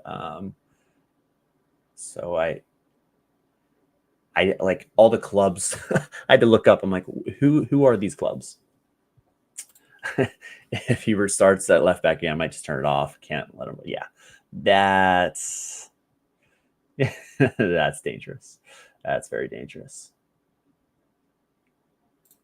Okay, he played 20, so it could be Blom then. However you say that, Blom, whatever. Jacqueline to game-winning goals, more than Muriel. Yeah, 2 of them. Team is in a real shambles. Why Pentemis played last game. So the quote that I got from earlier said that Pentemis could feature on Wednesday or Saturday. That's what the coach said in his presser beforehand. So he did on Wednesday. Will he start on Saturday? I have it 60-40. He played really well. Penalty save that wasn't taken very well, but he still saved it. I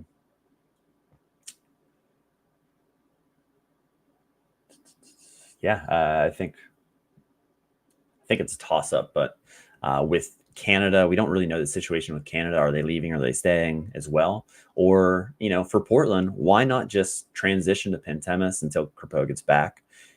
You're in good form and just kind of keep it rolling. That's kind of what I would do personally, but I'm not the coach. Nashville, we talked about already. New England. DeJuan Jones is back. That's good. Let's get some positives here. What do we got here? Dave Romney in the starting lineup, maybe. Porter hates him, so that might not be him. It might be Farrell here and Arriaga here, which kind of makes a lot of sense, just because he just is out of favor with the coach. Kessler's out with yellow card accumulation. He's also been kind of not very good. Other than that, Noel Buck doesn't play. You would think a team this bad should try to play Noel Buck. I don't know. Crazy. Carlos Hill just has a bunch of misfits around him. Barrera should be in the starting lineup. Chancellor, however you say it, is out with a knee injury. They said it could be minor, it could be major. That's not what you want to hear. It could be a couple weeks. That's not great. You don't want to hear that. When will Bai be back? Let's check, because I remember seeing a quote on it, but I don't remember. On the 21st, and 9 days ago, he was 3 to 4 weeks away from full training. So he's almost getting there.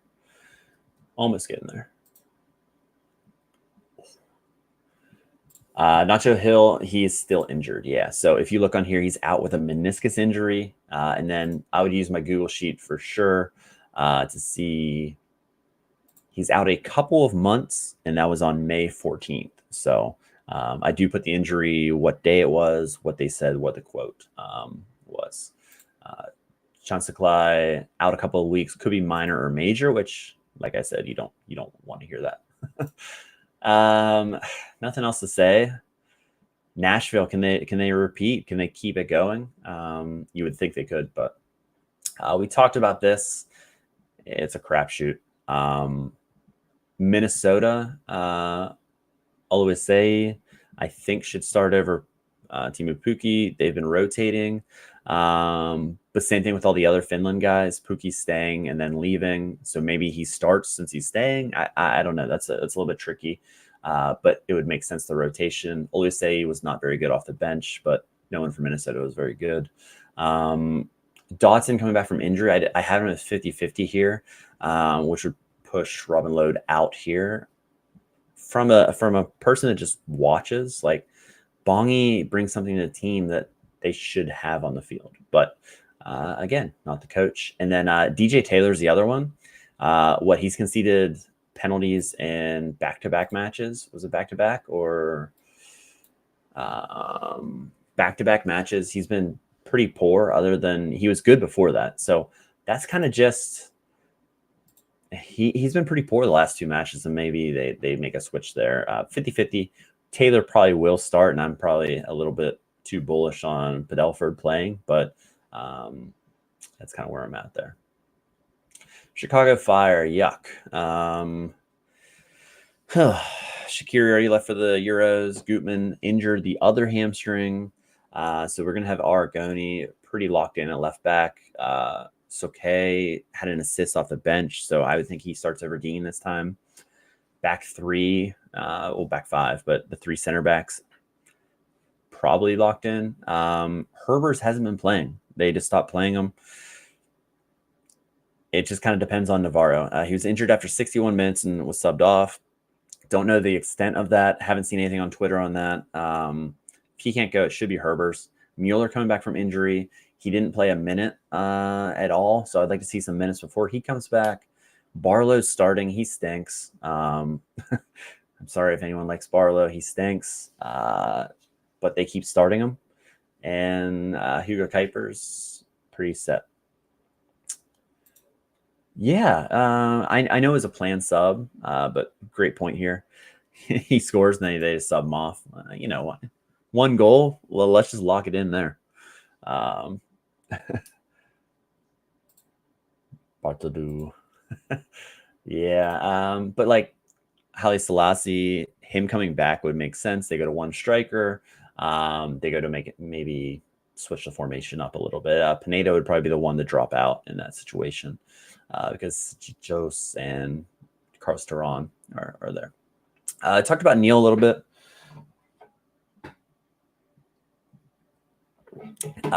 They've been kind of rotating with him coming back. Caceres would be the starter at the left. Neil plays the right. Yoshida is 90%. So don't worry about that. Nelson did rotate for the St. Louis City boys. He has rotated once without in this kind of similar situation. So that could happen. Brugman was scratched with knee discomfort, and there's no real reason to kind of play Paintsel or like rush him back. So I think he's going to be shut down until after the international like mini break. He was not selected for international duty due to injury as well. Pretty straightforward. Other than that, I think we do see Cirillo again, unless Brugman's fine with the knee discomfort. But I just think it's a quick turnaround, so there's definite risks there. RSL, we talked about. Austin, I do have some kind of crazy changes here. I think Owen Wolf might play right back. I think Owen Wolf's going to start. I have him at 80%. Gallagher is still questionable, still will be questionable. If he can't go, Hector Jimenez was okay, but he was at like the 60-minute mark, he was subbed off. There was a tweet that it was a knock, but I don't really know.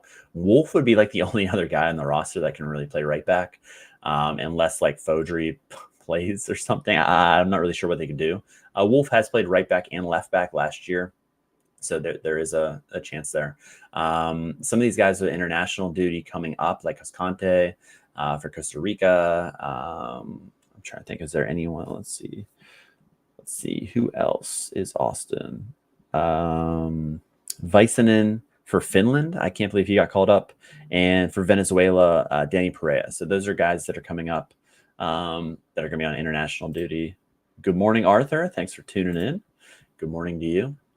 And then CJ Fodry. I'm going to give him the start. This is a complete coin flip. I know probably no one's ever going to play CJ Fodry. But if Wolf plays that right back position, sure, it could be Ethan Finley, but they do like Fodry. He's young, and he's done some good things with the second team, and he has come off the bench a couple times to kind of bring a spark. So Fodry's 20, and he came on 4 times. He had an assist in his debut, but other than that, he hasn't done a lot. But he played 30 minutes, so that's kind of my thinking on that. Maybe give him a shot in the arm for the team there, especially if Drews, he can't go. So Rings coming back. He was subbed for Valencia. Valencia started last match, so that's kind of trying to think. We already did RSL. LAFC, Ili Sanchez played off the bench. I'm at 60% to start. It's kind of a trickle effect if he doesn't start. Atuesta would probably play there, but Segura played as a 6, which is kind of crazy. Which is kind of, yeah, I never in a million years would have thought Segura would have played as the 6, but he did. That front line is pretty safe. Bogusz, he'll just slide in the midfield if Tuesta slides down. Tillman was the question mark. Is he going to leave or not for the U.S. men's national team? We don't know. I've been Googling his name. I just don't know what's going on there. And so I put a question mark here. Duane has had a knock last match, and then that back line, Campos seems like the odd man out.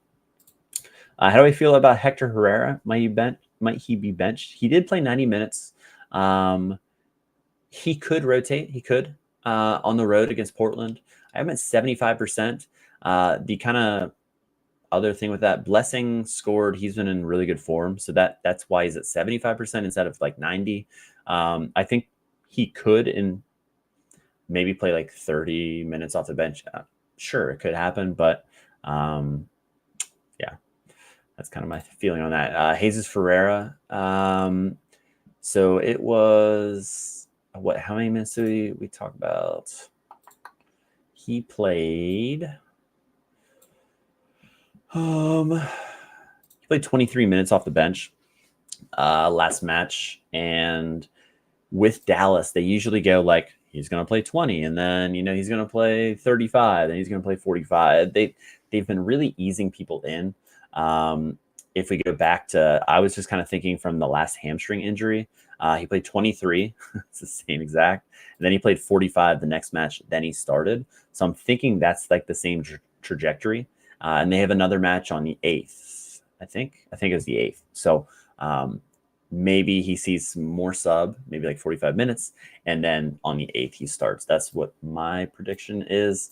It was a thigh issue that he suffered, and all because he played in the U.S. Open Cup, and they're prioritizing the U.S. Open Cup, because why would we ever do that when none of the teams are playing? So, yeah. Man. Ty High, what's happening? Thoughts on Insigne starting? He was in Italy. We don't know if he's coming back. They said he possibly could be back. That's just a big risk for me. He definitely could. If he's coming back and he's there, absolutely, he should start. But he has a new kid, and I don't know. They were in Italy, so I don't have a good grip on that.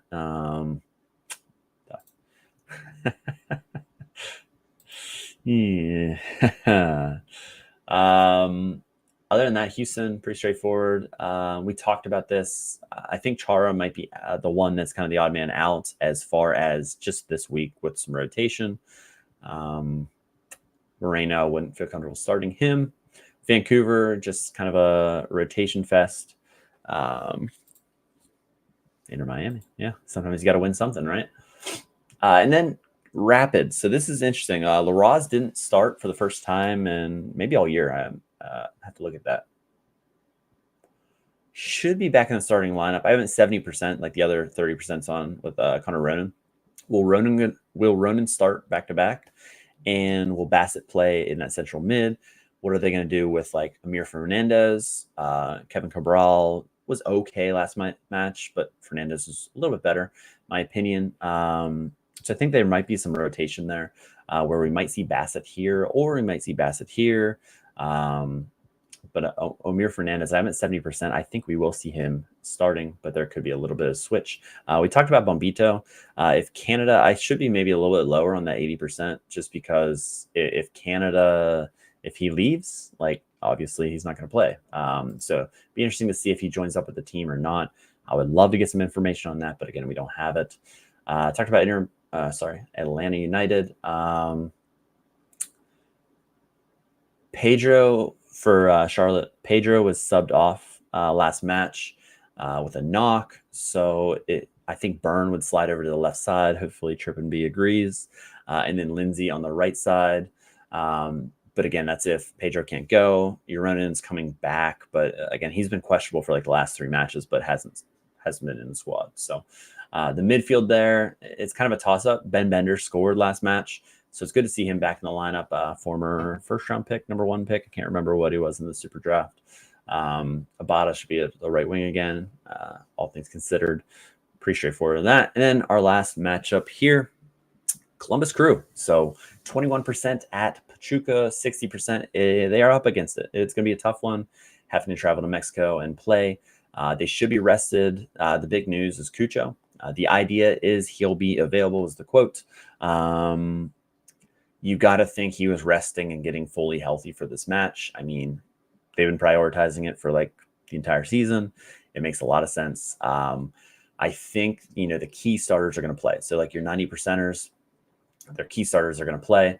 A little bit of, Amundsen has been on the bench. So like Cheburko, I could have been higher on him. He's been the starter. Yaboa, he's been the starter. Farsi, been the starter. And then that right attacking mid spot, I think is still a toss-up. Will it be Matan out of the gate? Russell Rowe, I feel like he's better off the bench. Hinestroza took a knock, but wasn't involved in the squad. And then Ramirez has been good. So, that's... I think it should be pretty straightforward just because, if they don't prioritize the final, what are we doing? I need a new forward under $40. New season, can you help me?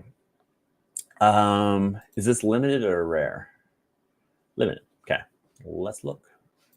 And then after we do this, I'm going to start building my lineups, and hopefully we can have a little bit more entertainment value instead of, just being dead. Although I think I got some rewards. I didn't look after the Carranza news. I'm like, well, there goes my lineups. And I think I might have gotten a under 23 reward somehow, which is bonkers. All right, so let's look. So it's going to be in season, so we're going to have to actually look into it. I don't think, can I? We'll just go into it. So I'll look L15s and then we'll go from there. So we are looking under $40, new season, which would be significantly under some of these guys that are at the top. I hate value forwards. I know this isn't quite like that, call it value, but forwards are really, really tough. Got Santi Moreno there. That's probably his midfield card. Kokoro whenever he comes back.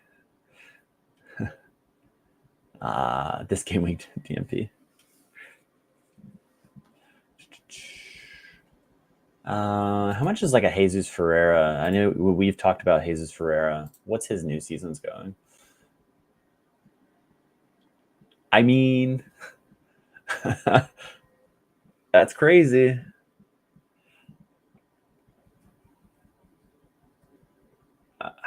There's some risk. We've talked about it before. There's some risk, but at that price, and if you play under 23, he's one of the better forwards in the summer. I know there's more competition, stuff like that, but he's not with the national team, so we might get some run with him. But that's cheap. What's his rare going for? Okay, that's kind of what I kind of want someone that's been playing. Yeah, okay. So that little risk there makes sense. J-Rod, baby. J-Rod's been on a roll. Is his, I guess that would be an in-season, would it be? I love that you guys both said that at the same time, Andy and Duncan. Same wavelength there. Love it. Yeah, his in-season, what was the under 40, right? Yeah, he's been on an absolute tear. It just took him some time to settle, but look at that graph. Yeah. Let's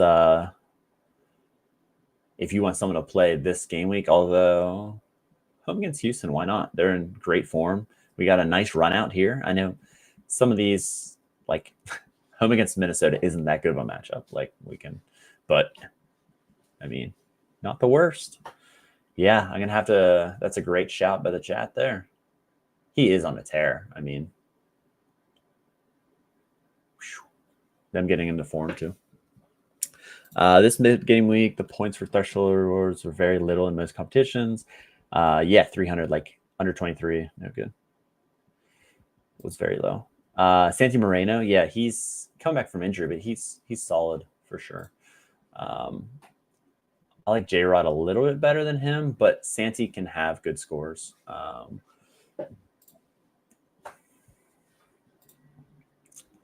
He should be on the bench, but he does have those peak scores.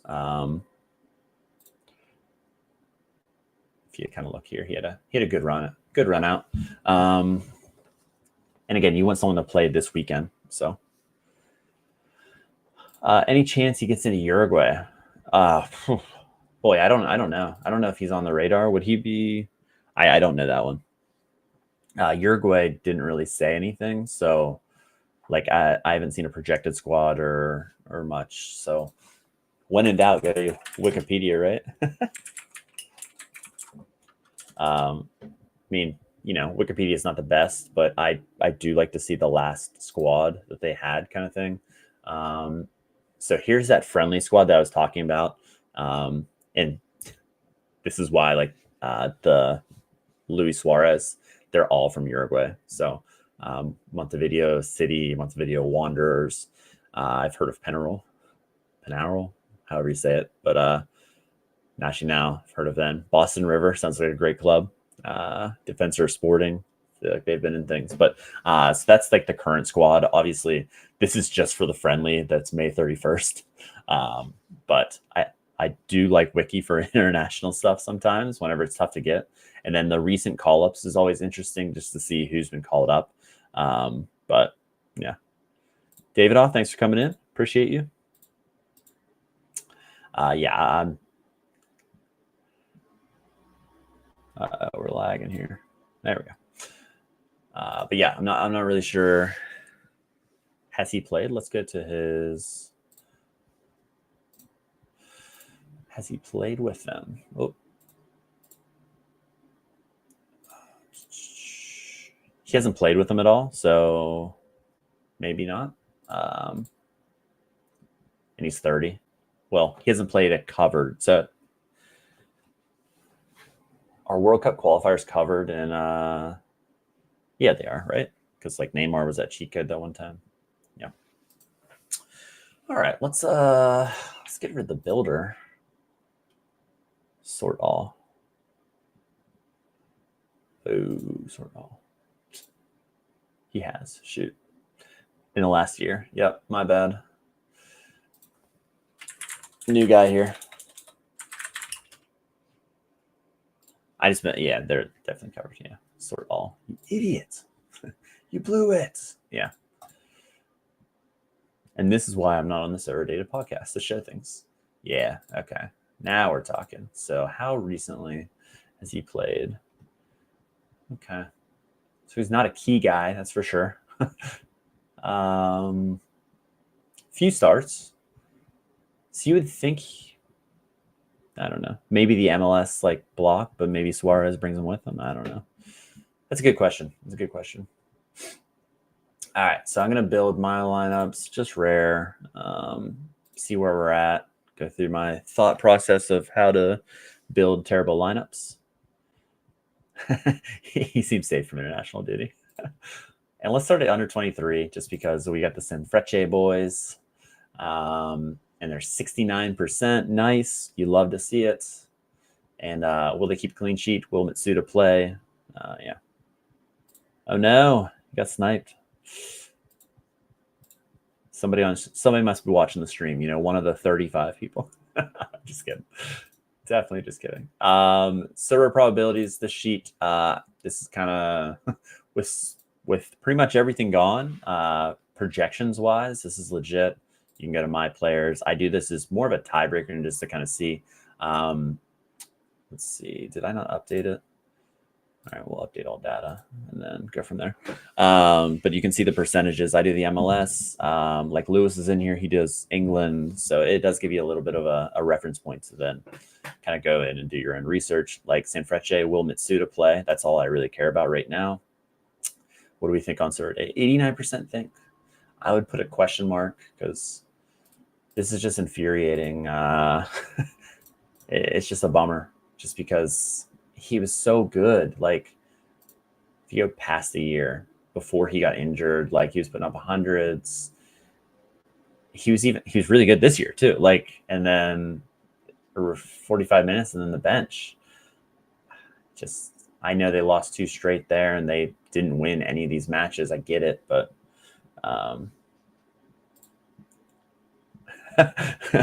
so we're all picking up Ferreras, baby. I couldn't believe his limited in season was that low. We got all summer. I feel like that's going to be easy to pay off if he plays. If he just continues not playing, then no. But Blot, thank you for coming in as always. Good luck to you as well. Jimmer, let's go. Let's go. I sent it to you, sweet Jesus. Oh yeah, let's go. Ah man. All right, so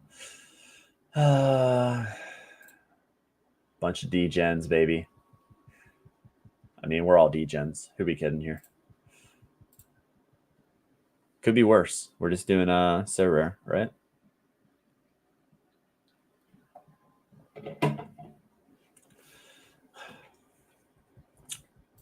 All right, enough Mitsuda talk.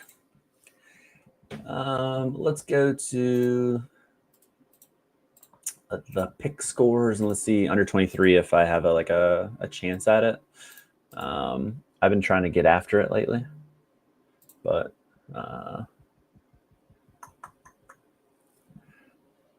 let's see. So Osaka's 5th on there. Got Tani up there.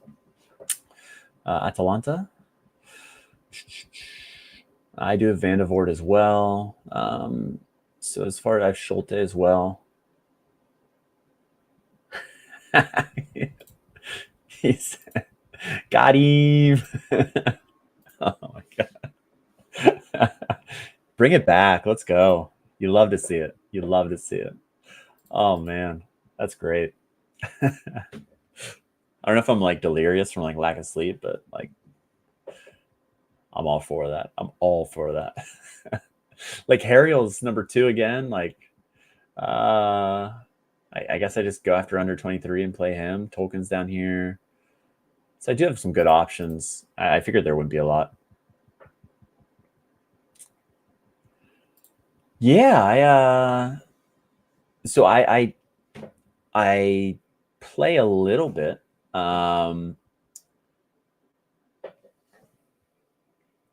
I did collections like I haven't made the video yet, but I wanted to see if you could do in-season collections. So I have like Go Ahead Eagles, Twatford, who was terrible. But yeah, I don't play limiteds like seriously and kind of just stay away from them. But I do have a few collections. And then I did the idea of if you buy everybody on min, like they can't go lower than that, right? Like min price auctions. And you know, I flipped some of them, but now I just have a bunch of dead cards in my gallery. So if you see all the limiteds that I have, they're just all dead. When I start in the Rivals League for all of us, whenever I get to, I don't know. I'll get there. I'll get there.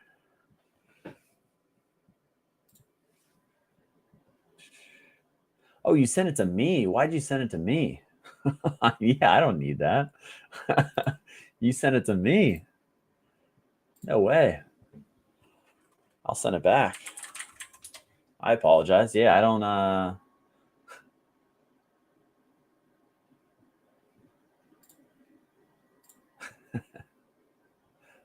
reject that. Yes, sorry. Give it away to someone else. No, you do it. Yeah, you'll send it to them. ATG was the one that was looking at it. Man, you're the man. That's awesome. I didn't realize you sent it to me. Yeah, sorry, I don't play limiteds. That's my bad. All right. Yeah, looking at pick scores. I do like to look at pick scores, and then I look to just see like, okay, like I have Santi Rodriguez. I love him. I'm going to play him in under 23. And then do I have a forward that kind of meshes with that as well? I play limiteds, but like I don't play limiteds. I'm trying not to play any limiteds at all.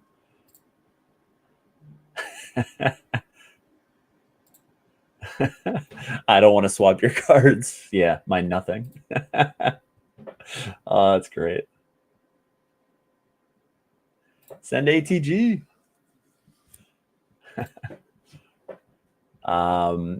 Andres Gomez is 2nd in under 23. I might have kind of a dirty under 23s. We'll see. So we'll play Harriel. Santi. Do I just have a nasty lineup here? Andres Gomez is up there. Boy, if Carranza was in the lineup, that would be great. That would be great. And then I got to play Jack. This team's kind of sick. And then we play 2023. Yeah. I like Santi this week. It's an 88. I'm interested to see what that, as far as like just based on all the other cards that are involved, I feel like it would be higher.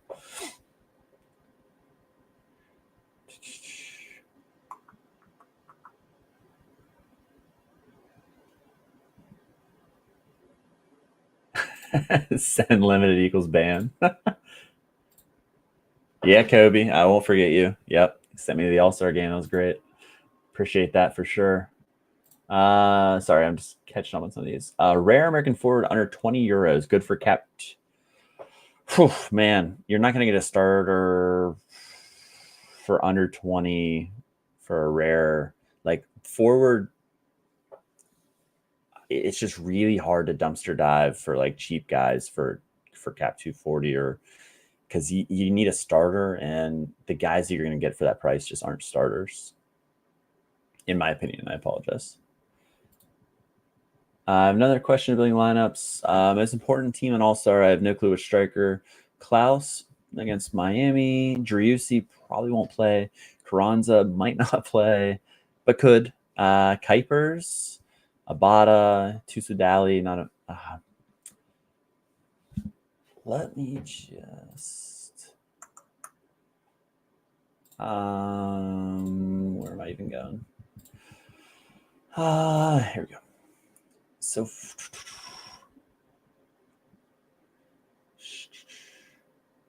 I mean, I know the Galaxy have been a little bit better on defense, but I mean, with Kuipers playing, that's great. But yeah, the sub early is tricky. Abada, tough matchup, but he's not terrible. And Tusudali, I don't know about Tusudali, about his matchup. I don't own the cards. I don't really. Who's he play for? Like Ghent or something? I can't remember. What are the odds for Jovic to get a hat trick and bring me glory? I mean, you're saying there's a chance, Diego. You got a rare Pellegrini for 15. That's a steal. That's a steal. Whenever he first started, like Kikanovic was like starting for him, it gets subbed early. Yeah. Why are you buying when it's yeah? Is that a bottle of wine? I probably botched the pronunciation and I just try to class things up a little bit, but I speak American, so I'm not really good at the whole any of it. Not that it matters that much, but out of those, seeing the chances they have of playing, I would definitely go Kuipers. Yeah. Ooh, got a Sven Combs. If you guys didn't check out, it's fancy water. That's great. Anyone didn't check out my Road to Glory that I'm sure no one actually cares about. I'm doing a Rivals Road to Glory because why not? We're sitting in first. You love to see it. All right. Freaking Carranza. Just wasting Kai and Semla and man, it's a real shame. Good check. Love it. I got a tier 4 and under 23 somehow with 264 points. Like whenever I said I like my priority lineups, I just didn't look at anything. I opened it this morning and I was like, how am I possibly getting a tier 4 at 264? That's insane. Yeah, Miami never does. This is legit. Miami never keeps a clean sheet. Calendar never does. But yeah, I'd probably go Kuipers as that. Wow, Missouri on Missouri crime there. Love to see it. Love to see it. Oh man. All right. So This lineup's legit. I think I'm going to go under 23. By the way, do you want to start sharing your Rivals lineups for MLS? Because I got to tell you, this midweek, my MLS Rivals matches were a nightmare. I mean, I don't really want to share them, but I mean, I will. I don't really care. Basically, if you kind of just know who's on sets and I don't know, I did pretty well. And also, I don't know anything about a lot of the other leagues, and I just kind of, do some things. But let's see. Why is the situation looks strange? Bruno Wilson played after his red card, and Victor Costa not suspended after his fifth yellow. So a couple things with that. So Bruno Wilson, that was that handball that he slid. They rescinded that. So that's why it was after the fact they took that red card away. And then that fifth yellow, I forget what that deal was. Did he have 5 without? I think he had 5 matches without a yellow, and then that takes one away. I have to look into that. I'm not sure on that second one, though.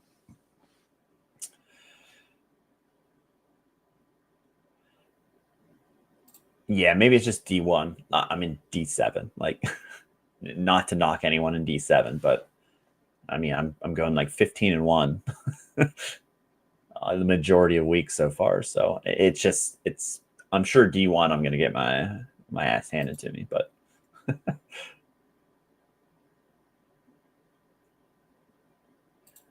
Ghent and Genk don't have anything to play for.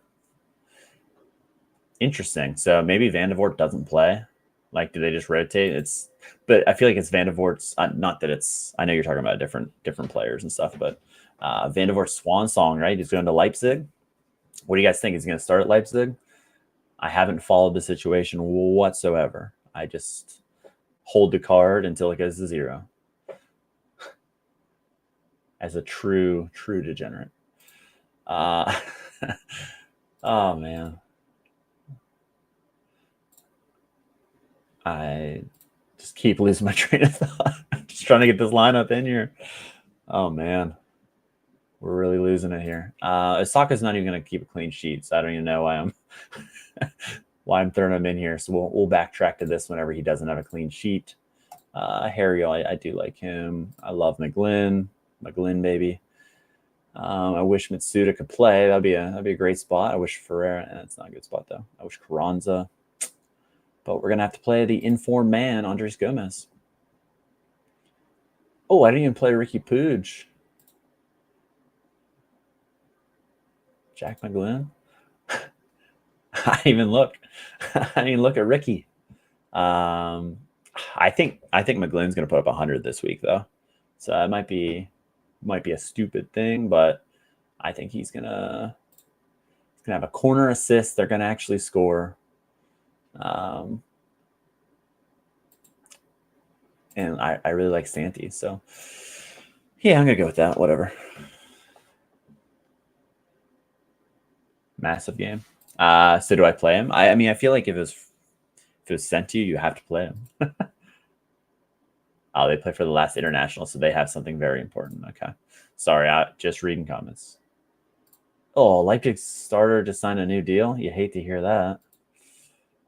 Is it Galaxy or however you say it, or is someone else a starter there? When I say I don't follow it too much, I kind of stopped watching Bundesliga as much.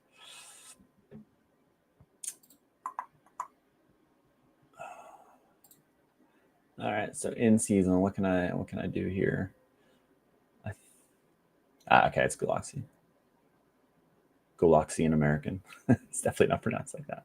All right, well, let's go Chally in season. Let's put my Semla in here. But who's going to be the forward? That is the question. King Kai. Goals Dog. No, we played McGlynn first for sure. Oh yeah, Brizzy. I wasn't saying you. I meant you saw it in there. Yeah. Boy, it's just there's not a good option unless I would play like Carranza. Do I just full send and just play Carranza in this? And it's or I play Ura. Just not ideal.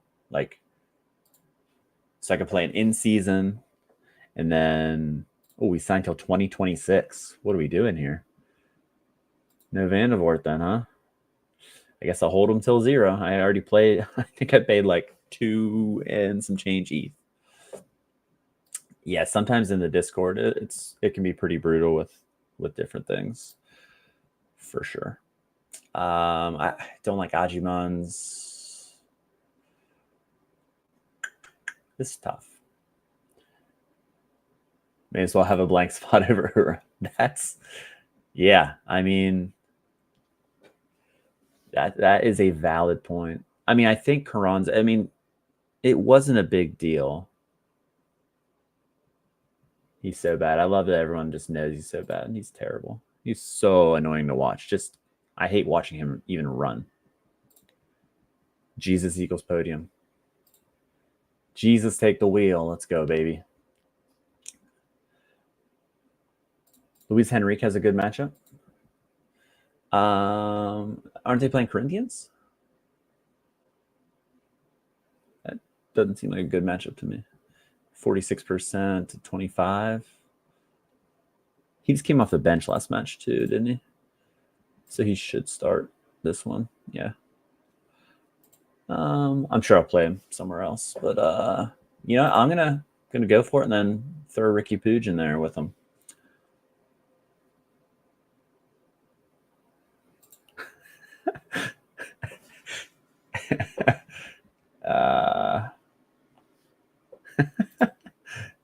Hysterical. Carranza 50%, 100%. Yeah, 100% plan. Yeah, I mean, I'll take the DNP. Yeah, I mean, Jesus Ferreira, if he's healthy, it's going to be legit for sure. They rotated started. He should play. Yeah, perfect. Thank you.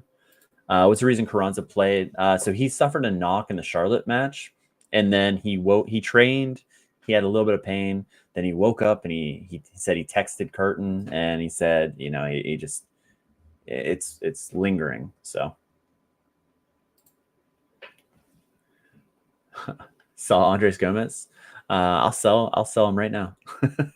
Yeah, Andres Gomez has been unbelievable.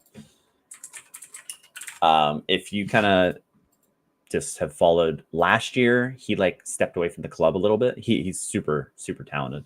Because he wasn't really getting much playing time. They're playing Krylik and Rubio Rubin and a bunch of people. But his price now is, I think I got him in a trade. I think it was trade. We'll check out how bad the trade was. But if you just look at him, he's been a decisive machine. But the AA usually isn't there. He might get 10. He got 18 last match, which is wild. But that's the only reason why I would maybe think about trading him. His head is already at Feyenoord. Yeah, I agree with that for sure. Called up, right? Alex, who are you talking about? So let's see. Let's see this trade. Trade from Pavel. Let's see what it was. Ralph Priso, Max Aarons, Lim Duke Kun, and Jelinek. What a trade, boys. I did it. I beat him. Valuation that day, I did not. Andres, I don't think he's going to be in the Colombian side. Wow, this is a great trade, obviously, because his price went up. But all right. Suck it. Yeah, Andres won't be with Colombia. He wasn't in the preliminary squad.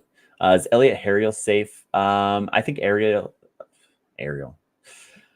I think Elliot maybe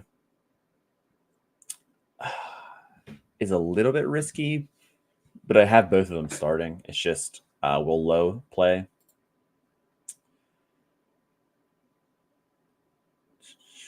Jimenez out. Yeah, I've heard that as well. That's kind of why I was like, yeah, Carranza will be fine. Yeah, do I want to put Pooj with the boys, or I think makes sense to put Gazdag in there? When is Beavers leaving? Let's see. What did I pull up here? I don't remember off the top of my head. It's in June. That under 19 camp is in June. I can't remember. Check this out. Paul loves me.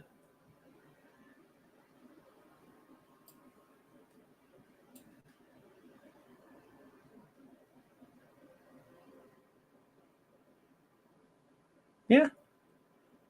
Oh, believe me, that was probably the only one I've ever won in my life. All of my trades are horrendous. So nothing you can do on that one. Not your fault. He got you once, but you'll get him next time.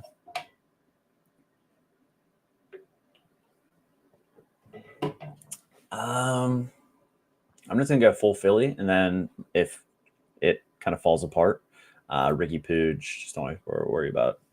So you can be in a different one. Just Philly to ashes. Brujo Martinez has not lost his starting spot, but Leon Flock's playing really well and kind of turning around. Martinez has come back from injury and he hasn't had like any minutes. So that's why Leon Flock is kind of just slightly ahead of him at this stage. Kai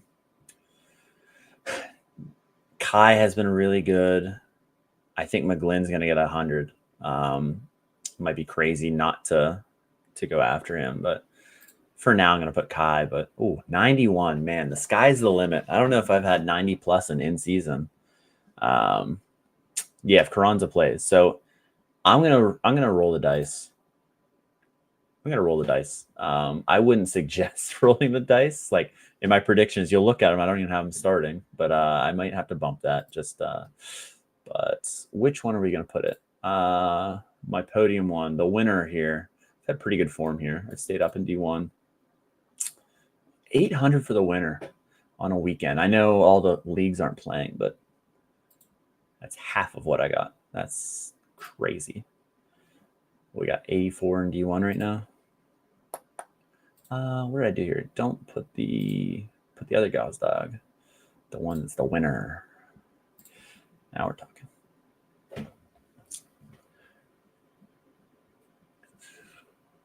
Can you notice before he goes to the desert sand?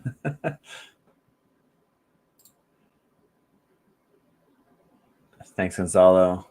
We'll see. 92 it's got to be the highest that I've ever had for in season, maybe even either or. It's a great matchup. It's just will Carranza play, which I guess we will see. Gazdag, and we'll go with Kai.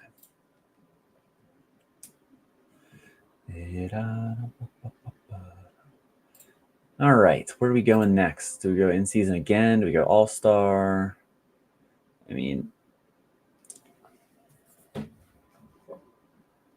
let's see what I have classic-wise.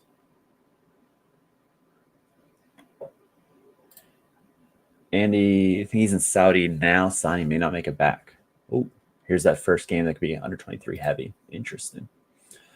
Boy, international is just, it's so hard to keep track of. It's just brutal. Boy, there's not a lot of places you can play lineups, huh?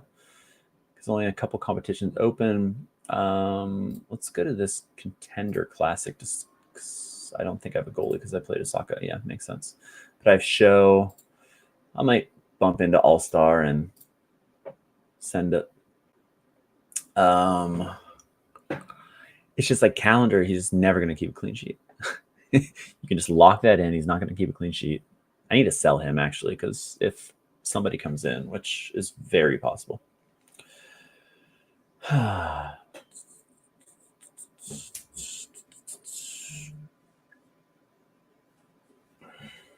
But we put him in.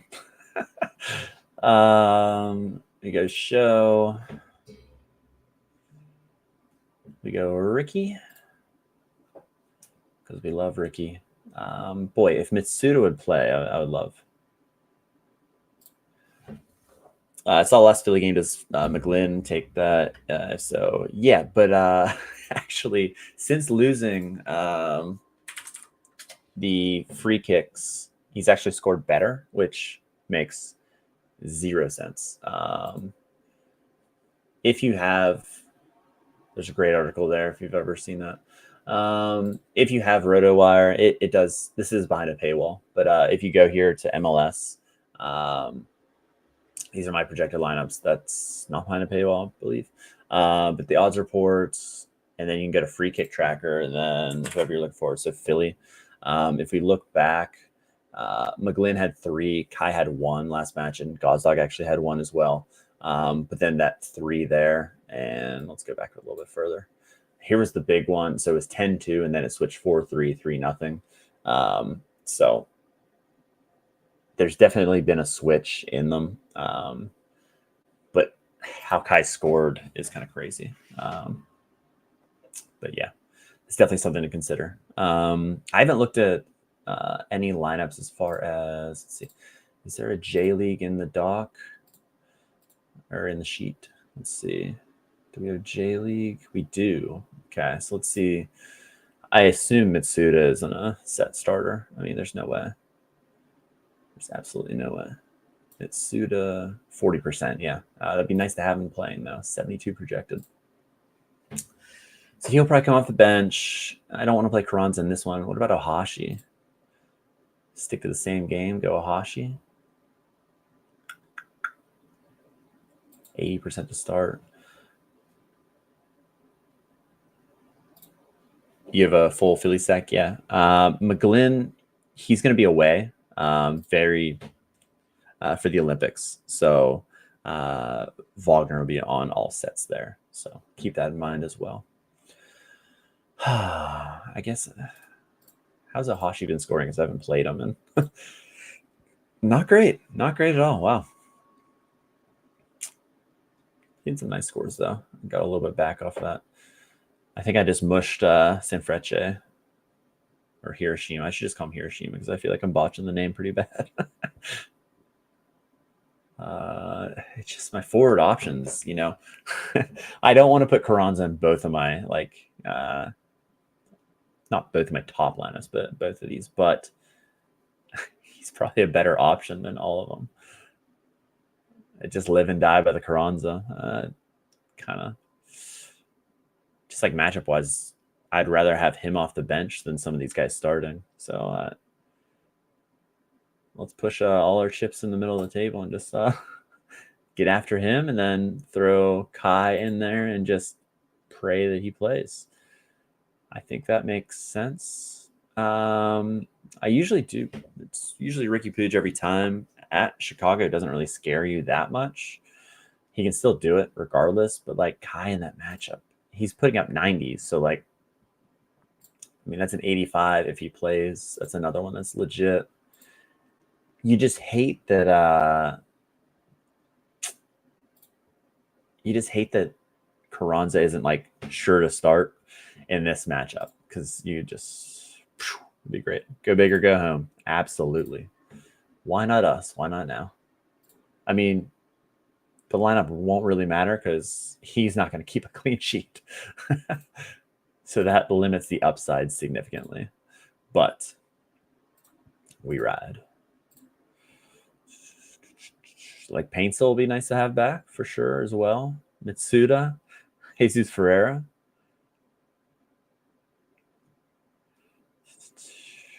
Yeah. All right. I mean, it all comes down to Carranza, so we'll know real quickly on Saturday. I feel like I might need to bump up my projections just to so everyone's like, why did he play them whenever? No, I'm just an idiot. Oh man. Go back to in season.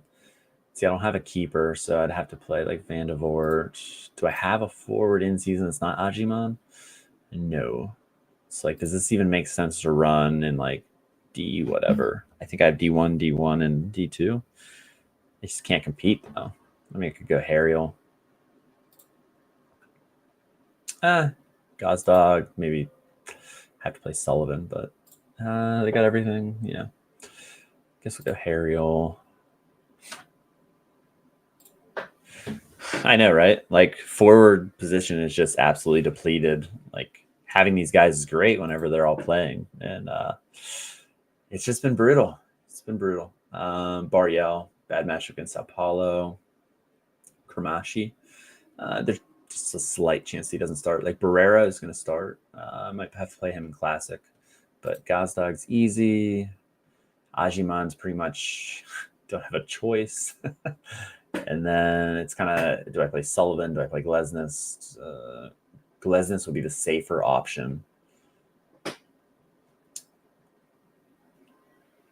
out of any of them. And I think I'm just going to lean on safe for this one. But again, not really expecting anything.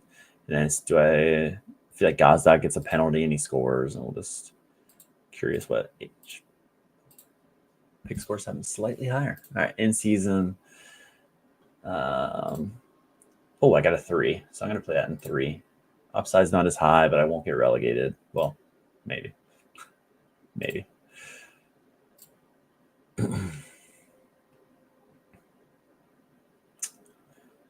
Don't have high hopes for Ajiman though. Yeah, Duncan, I need Paintsel back as well. Paintsel was really fun for like 3 weeks there. It's like, man, so many options that I would love to use, but that's the fickle part of this game. All right, we got several 80+ lineups. Oh, Bongo too? Yeah.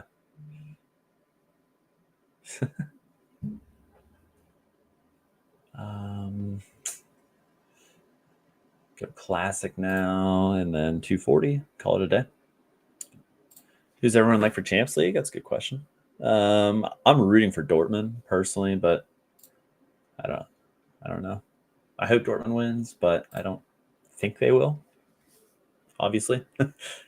Oh, just kidding. This is our last one. We have Chris Brady. So I guess I'll play Classic, not play 240, or we see what 240 would look like with this. And we'll see. Don Carlo rules. I know Tolkien hasn't been good. This might be a cap 240, and you just go with it. Because it's not good. It's not a good lineup. This is more of a. Oh, I have Schulte as well. I forgot about him. It's just weird that he's not in that competition. Maybe I'll play Schulte in this one if I can. Gives you an extra option, but at the same time, I shouldn't do that. Let's go there. Oh, I have Wakazaka. I have Savio. Man, what am I doing? Can I fit them? Duncan, are you an Everton guy?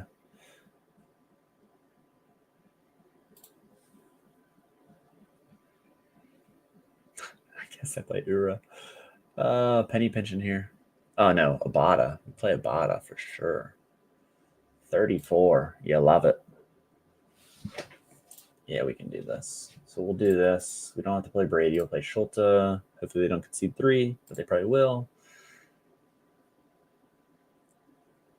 Oh, and Kamunga. That's brutal. We can play Wakazaka. And we still have 62 to play. Savio. I mean, that's a pretty nice 240. I haven't hit 340 once, and I think I go for 340 every time. Just about every time. Wakazaka's actually played really well last match, I think. 3% at 340 in this one. I think just because of the F matchup here. I mean, it's not a good matchup, but Avatars are like Duncan Ferguson. Oh, sorry. There's I'm on Streamlabs, and there's a big YouTube sign over your thing, so should put 2 and 2 together. Nice. I think I'm still gonna go for 340 just because I'm an idiot, and let's have some ambition, baby. They gonna love me for my ambition.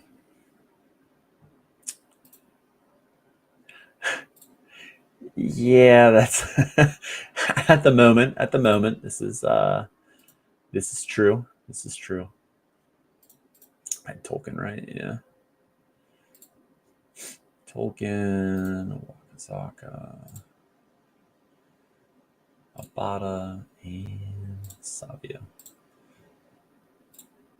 And shoot the moon. Not really shoot the moon, but shoot the middle. All right, that's fine. Do our last lineup in Challenger, Classic. What I got? 1, 2, and 2. Might as well go into Relegate Me Jesus. Probably play Jesus Ferreira in there, because that makes sense. Let's see what our classic one we have is. It's crazy just not playing Mitsuda because we can't. Just I have so many cards that just. Gray's been good, and he's in a good matchup. So even though Glesnes is there in a really good matchup as well, Gray is interesting.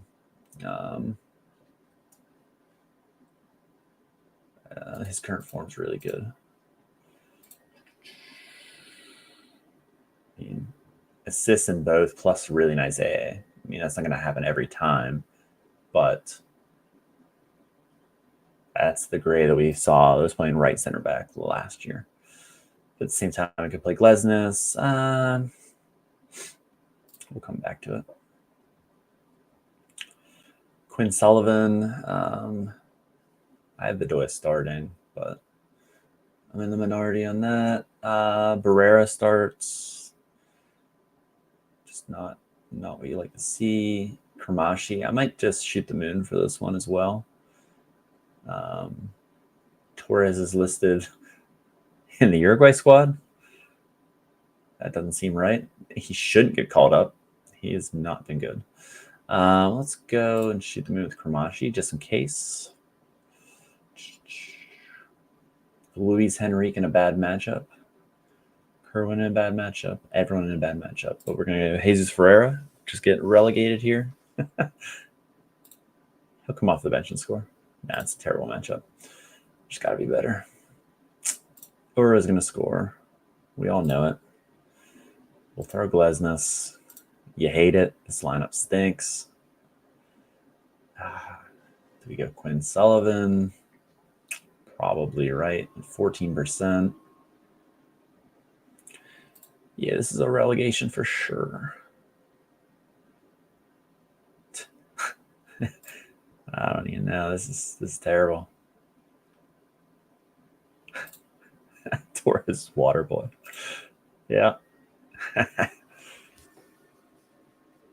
Bariel, how's he been doing? I haven't been following him just because I haven't played him. He's starting. That's good. Decent, eh? 2 assists off that. I remember that, but not bad. Not bad. Wish he was in Cincy. Anyone here know if Neuer is due to play versus Ukraine or will it be Ter Stegen? Started today.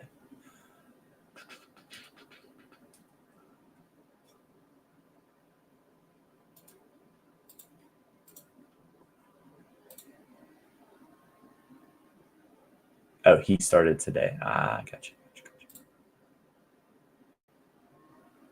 I'm trying to think anyone else in that squad. Ooh, he's playing left mid too, attacking. All right.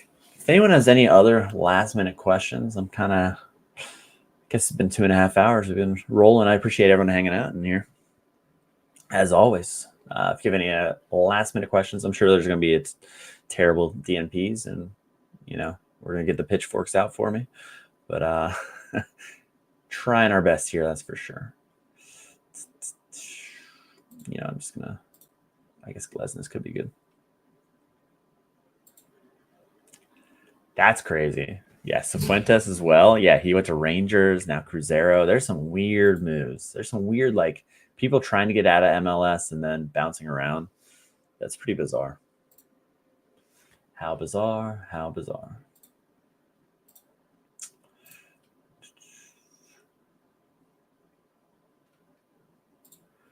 Are babies with dwarfism the same size as babies that do not have dwarfism? I'm going to say they're bigger. I don't know. Head's bigger? That's a heck of a question. Atuesta playing. What am I doing? Yeah, there's your midfielder.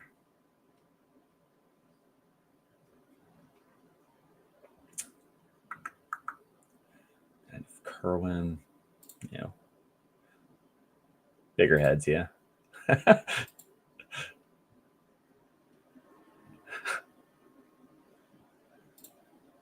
Oh, man.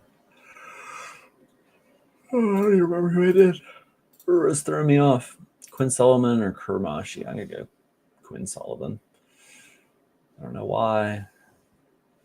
Just for Annie Black's sake, I won't play Kurmashi. Let's go without Tuesa this time. Can't look at him anymore. That lineup stinks.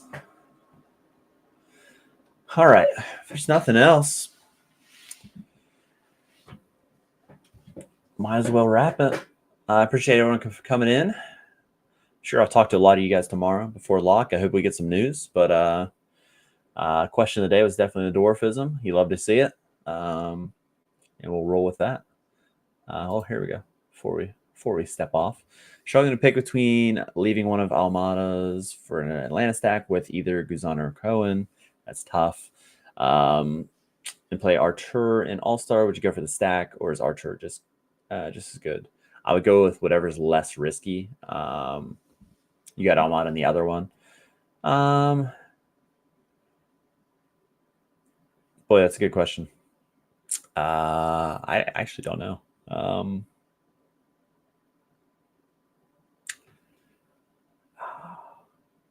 The goalkeeper situation makes it really tough.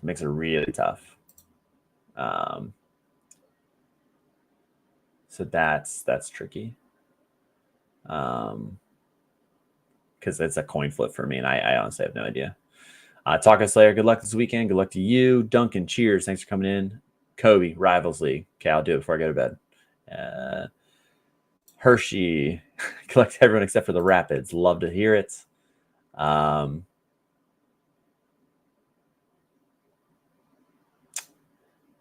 And then here's that quote that we're talking about. Jim Curtin says, Carranza took a bit of a knock against Charlotte, and they thought he'd be okay to push through it, but he just wasn't feeling quite right.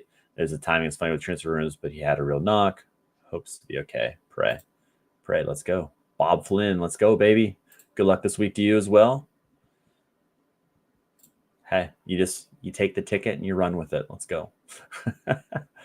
I was thinking of stacking the leftover Atlanta players and use the best one in priority lineups is probably better. Yeah, that probably makes sense. Yeah. Yep, that makes sense. All right, hey, last day of school tomorrow. I'm pretty pumped, not gonna lie. We get some lineups. Probably gonna watch some golf. Just really enjoy my weekend. A real dad weekend. Good luck everyone with your lineups. We'll roll through, and no midweek coming up. You love to see it. Have some time to relax, and then we'll get after it after next weekend. I think we only have like 6 or 8 games, something like that. So everyone have a good night, and let's go Philadelphia. Let's go Carranza, and let's hope we get lucky. Good luck, everyone. Crank that Alice Cooper. School's out, baby. See ya.